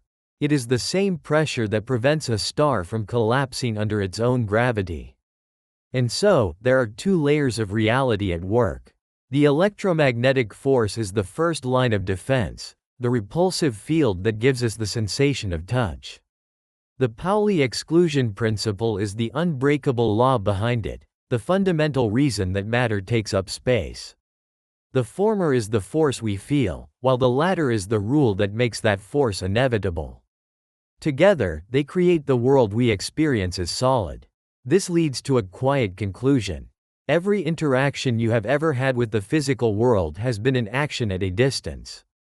Every step you take, every object you lift, every person you embrace, it has all been done by invisible forces acting across an unbridgeable void. A world of forces. How does knowing this change the way we see the world? I think it transforms it from something mundane into something quietly magical. Let's revisit some everyday actions through this new lens. Think about walking. Before, you might have imagined your feet striking the pavement. Now, picture what is really happening. As your shoe nears the ground, a cushion of electromagnetic force builds. The trillions of electrons in the sole of your shoe are entering into a repulsive dialogue with the trillions of electrons in the concrete. That force pushes back, and you use that upward push to launch into your next step. You are not walking on the earth. You're pushing off against its planetary scale force field. Consider writing with a pencil. You are not dragging a solid piece of graphite across paper. You are using the force field of your hand, transmitted through the pencil, to exert a repulsive force strong enough to shear off layers of graphite atoms, leaving a trail of them floating just above the paper's surface. What about holding a loved one's hand? Our old understanding is one of simple contact. The new understanding is perhaps more beautiful. When you hold someone's hand, you are not feeling their skin. You are feeling the direct, unmediated fundamental force of the universe acting between you. The warmth you feel is the energetic vibrations of the atoms in their hand being transferred to yours through this force field. It's a connection far deeper than simple mechanical contact. It is an interaction on the level of the fundamental forces that build reality itself. This separation is not a small detail. It is what gives matter its structure and form. It is what keeps the world stable. If the nuclei of atoms could be forced to touch, the immense energy that holds them together, the strong nuclear force, could be released. The stability we take for granted would be gone. The fact that you are separated from the world by an infinitesimal gap is the very reason that you, and the world, exist at all. A new perspective. Knowing this does not make the world feel less real. If anything, it makes it more so. It reveals that the universe is not just a collection of inert objects. It is a dynamic, quiet dance of energy and forces. The chair you are sitting on is an active object, constantly generating a force field to support you. The air you breathe is a sea of atoms, bouncing and repelling off each other and you. It means that every time you interact with the world, you are wielding the fundamental forces of the cosmos. Your simple decision to pick up a cup of coffee involves commanding trillions of atoms to generate a precise force field, strong enough to counteract gravity, but gentle enough not to shatter the cup. You do this without a moment's thought. If this kind of quiet exploration helps you see the world differently, consider subscribing to the channel for more journeys into the science that shapes our reality. The next time you hold a piece of fruit, feel the rain, or embrace someone you care about, take a moment. Remember what is really happening. You are not just feeling a surface. You are participating in a beautiful, invisible dance of energy that connects you to the cosmos. You are feeling the push and pull of the universe itself. And this brings us to one final, quiet question. If our most basic and real sense of touch is an interpretation of invisible forces acting across empty space, what other truths about our reality are simply our brain's best story? Why nothing in the universe is truly solid? The sensation of touch is perhaps the most fundamental way we confirm reality.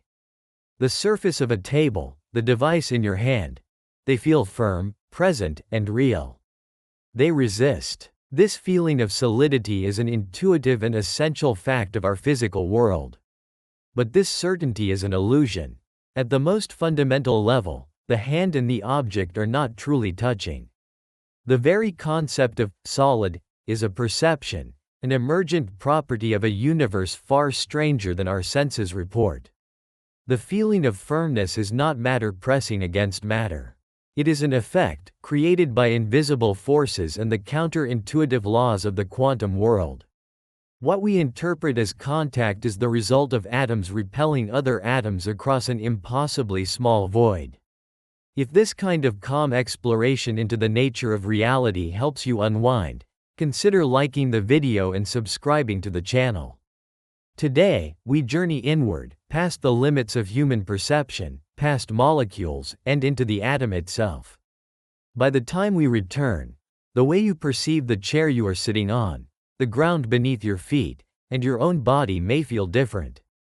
Because in the universe, nothing is truly solid. And the reason why is a quiet and profound story of physics. The grand illusion. Before we explore the microscopic world, we should first establish what is meant by solid. In our everyday lives, the definition seems obvious. A solid object holds its shape and has a definite volume. A hand cannot pass through it. A liquid flows, a gas expands, but a solid simply is. This understanding is functional for navigating our macroscopic lives. Our perception evolved to interpret the world this way because, at our scale, it is a successful model. One does not need to know about the quantum behavior of atoms in a lion's teeth to understand it should be avoided. This perception of solidity is a high-level abstraction, a useful summary of a deeply complex reality. It is similar to looking at a digital photograph. From a distance, the image appears smooth and continuous, a face, a landscape. But if one were to zoom in, closer and closer, it would become clear that the image is not smooth at all. It is composed of millions of tiny, discrete squares of color, pixels. The smooth, continuous image was an illusion created by the brain's inability to resolve those individual pixels from a distance. The picture was never a continuous whole, it was always a collection of separate parts, arranged in a way that appeared whole. Solidity is the physical equivalent of that photograph. From our perspective, the universe seems continuous and solid. But this, too, is an illusion of scale. As we zoom in on matter, the familiar image of a solid object begins to dissolve, first into molecules, then atoms, and finally, into a quiet dance of energy and probability, where the word solid loses its meaning. The world we feel is not the fundamental reality. It is an emergent property, a sensory experience created by the collective behavior of trillions upon trillions of particles. The rock, the table, the device in your hand, they are not truly solid objects. They are collections of particles held in a rigid arrangement by invisible force fields. What we feel is the effect of these forces. This rigidity is entirely conditional. Change the temperature or the pressure, and the definition of solid becomes negotiable. The journey to understanding this begins with the building blocks of everything. It starts with the atom. The journey inward, a flawed first step. The story of our understanding of matter is one of successively refined ideas.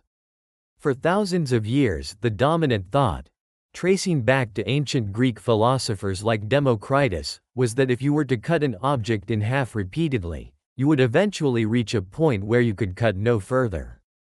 You would arrive at an indivisible particle, the atomos asterisk, or uncuttable. This was the original conception of the atom, a tiny, hard, perfectly solid sphere. It was the fundamental brick from which reality was built. This model was simple and intuitive. Matter felt solid because it was made of tiny solid things, packed closely together. For a long time, this was more philosophy than science. In the 19th century, scientists like John Dalton used the idea to explain the fixed ratios in which chemical elements combine, giving it real scientific weight. The atom became the foundation of modern chemistry, still imagined as a tiny, solid, featureless sphere. It seemed it had to be solid to explain the solidity of the world. Then, at the close of the 19th century, came the first indication that this picture was incomplete.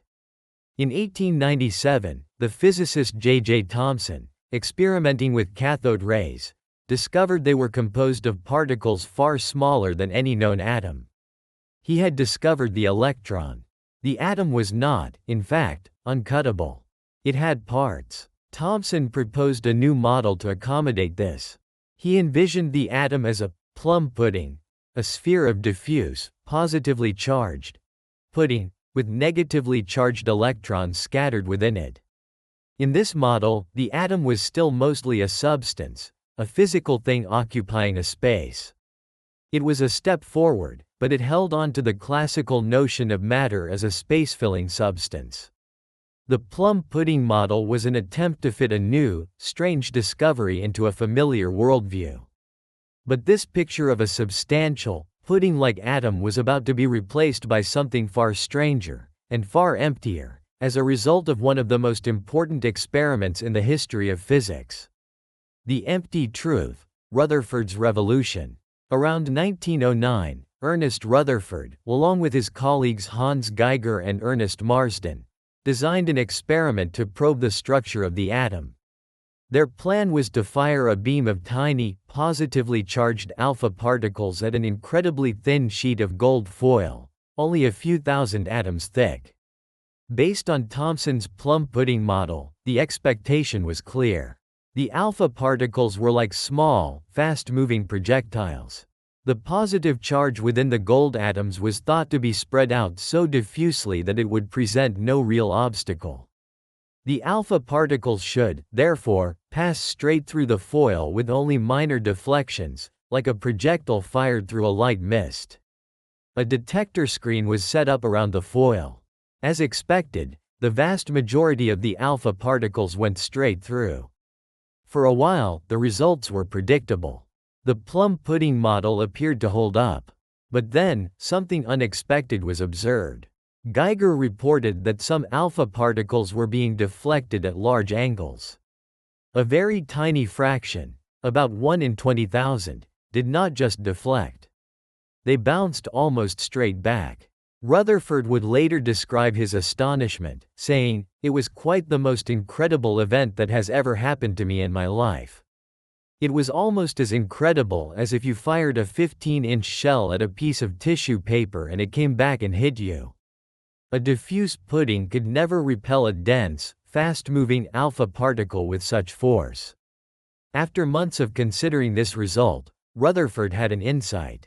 The only way to explain it was if the atom's positive charge and nearly all of its mass were concentrated in a minuscule, central point, the nucleus. The rest of the atom, where the tiny electrons moved, had to be almost entirely empty space. This was the birth of the nuclear model. The atom was not a solid ball or a dense pudding. It was more like a miniature solar system, with a tiny, heavy nucleus and light electrons orbiting at immense distances.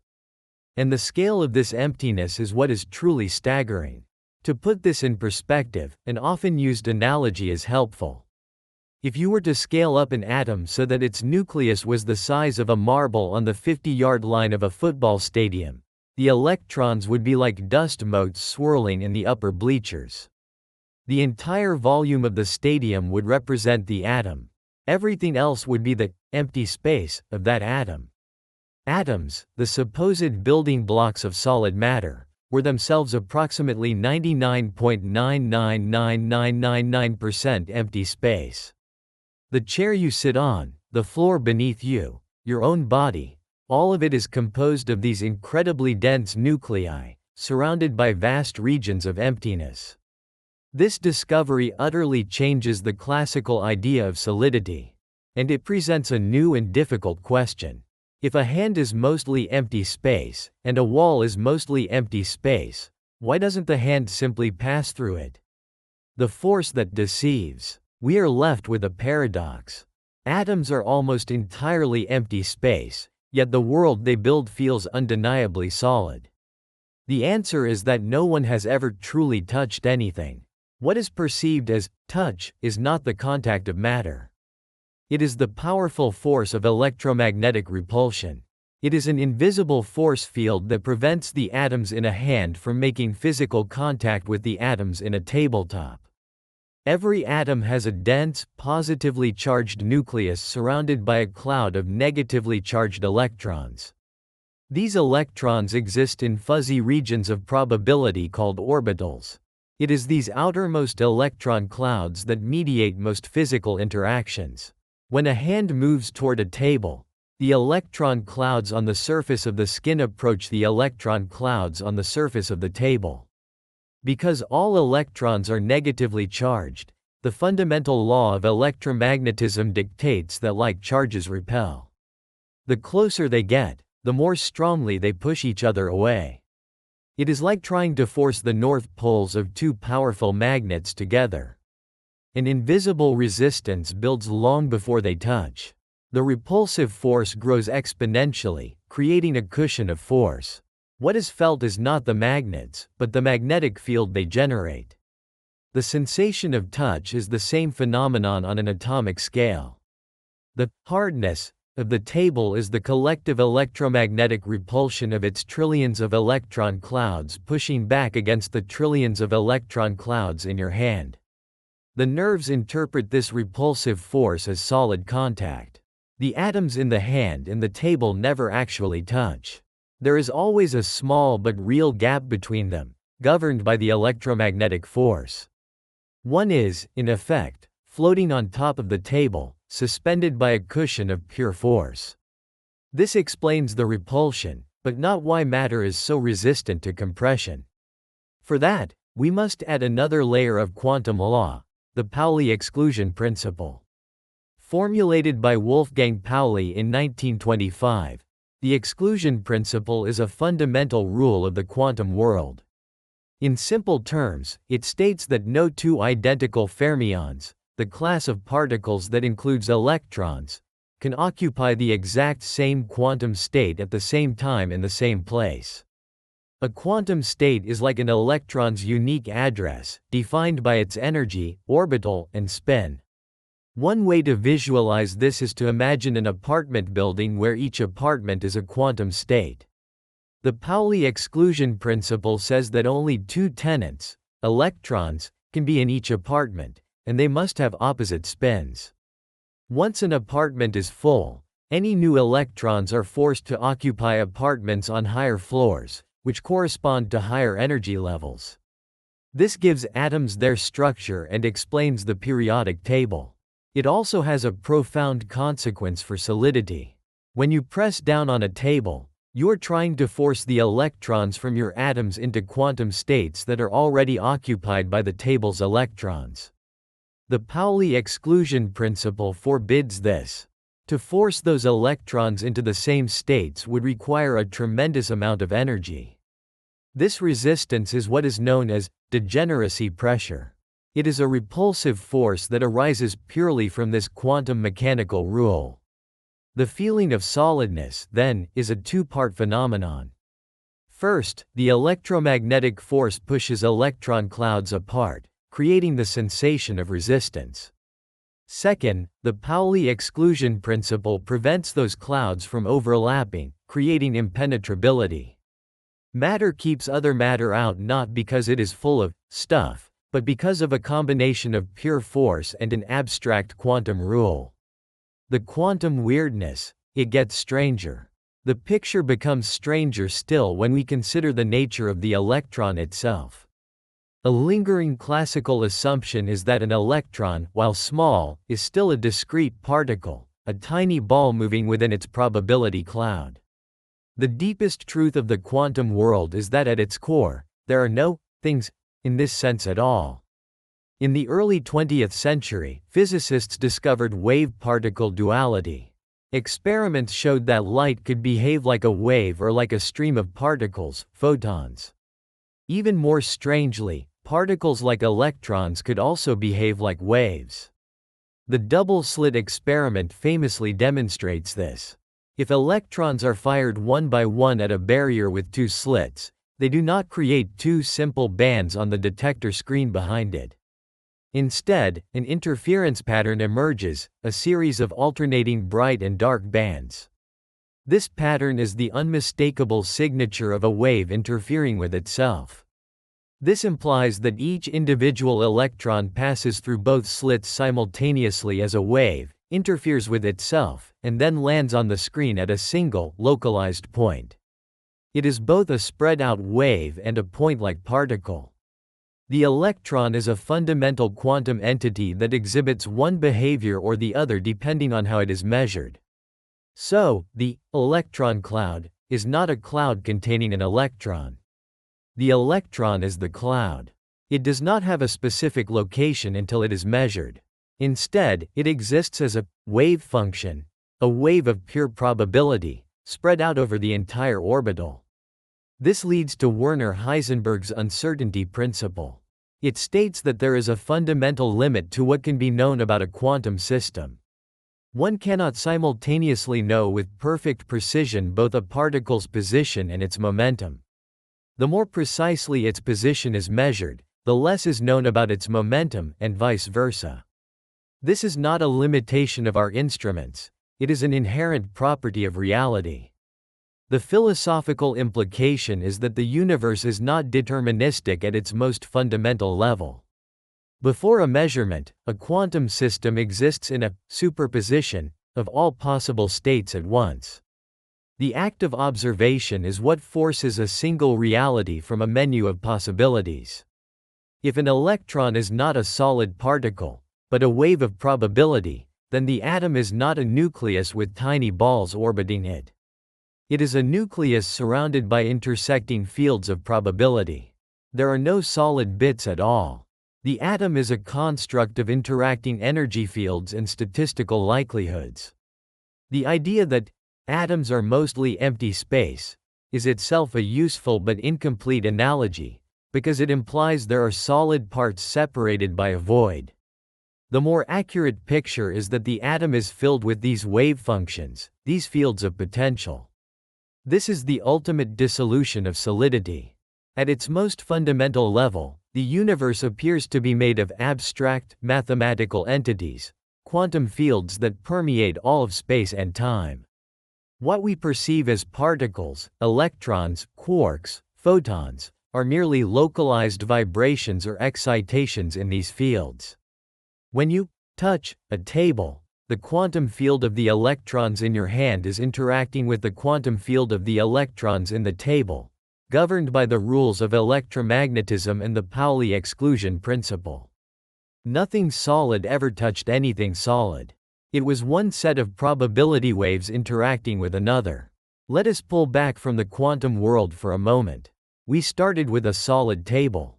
We journeyed inward, and the solid table dissolved, first into a collection of atoms, which themselves turned out to be almost entirely empty space. We learned this emptiness is held at bay by invisible forces and a quantum rule, creating a convincing perception of contact.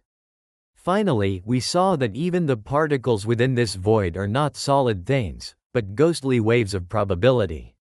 Is the table real? Yes, of course it is. The illusion is not its existence. The illusion is its solidity. Solidity is not a fundamental property of matter. It is an emergent property. It is a macroscopic experience that arises from the collective behavior of an immense number of quantum particles, none of which are themselves solid. It is like the wetness of water. A single H2O molecule is not wet. Wetness is a property that emerges only from a vast collection of H2O molecules interacting. In the same way, a single atom is not solid. Solidity is a sensory experience that emerges when trillions of atoms, governed by quantum laws, are bound together in a stable structure and interact with the trillions of atoms that make up our own body. The rock-solid certainty we feel is built upon a foundation of quantum uncertainty. When one touches an object, what is felt is not contact. It is the distant repulsion between two collections of atoms. The object's resistance comes from a fundamental quantum law that forbids particles from sharing the same state. And the atoms themselves, in the hand and in the object, are not solid things at all.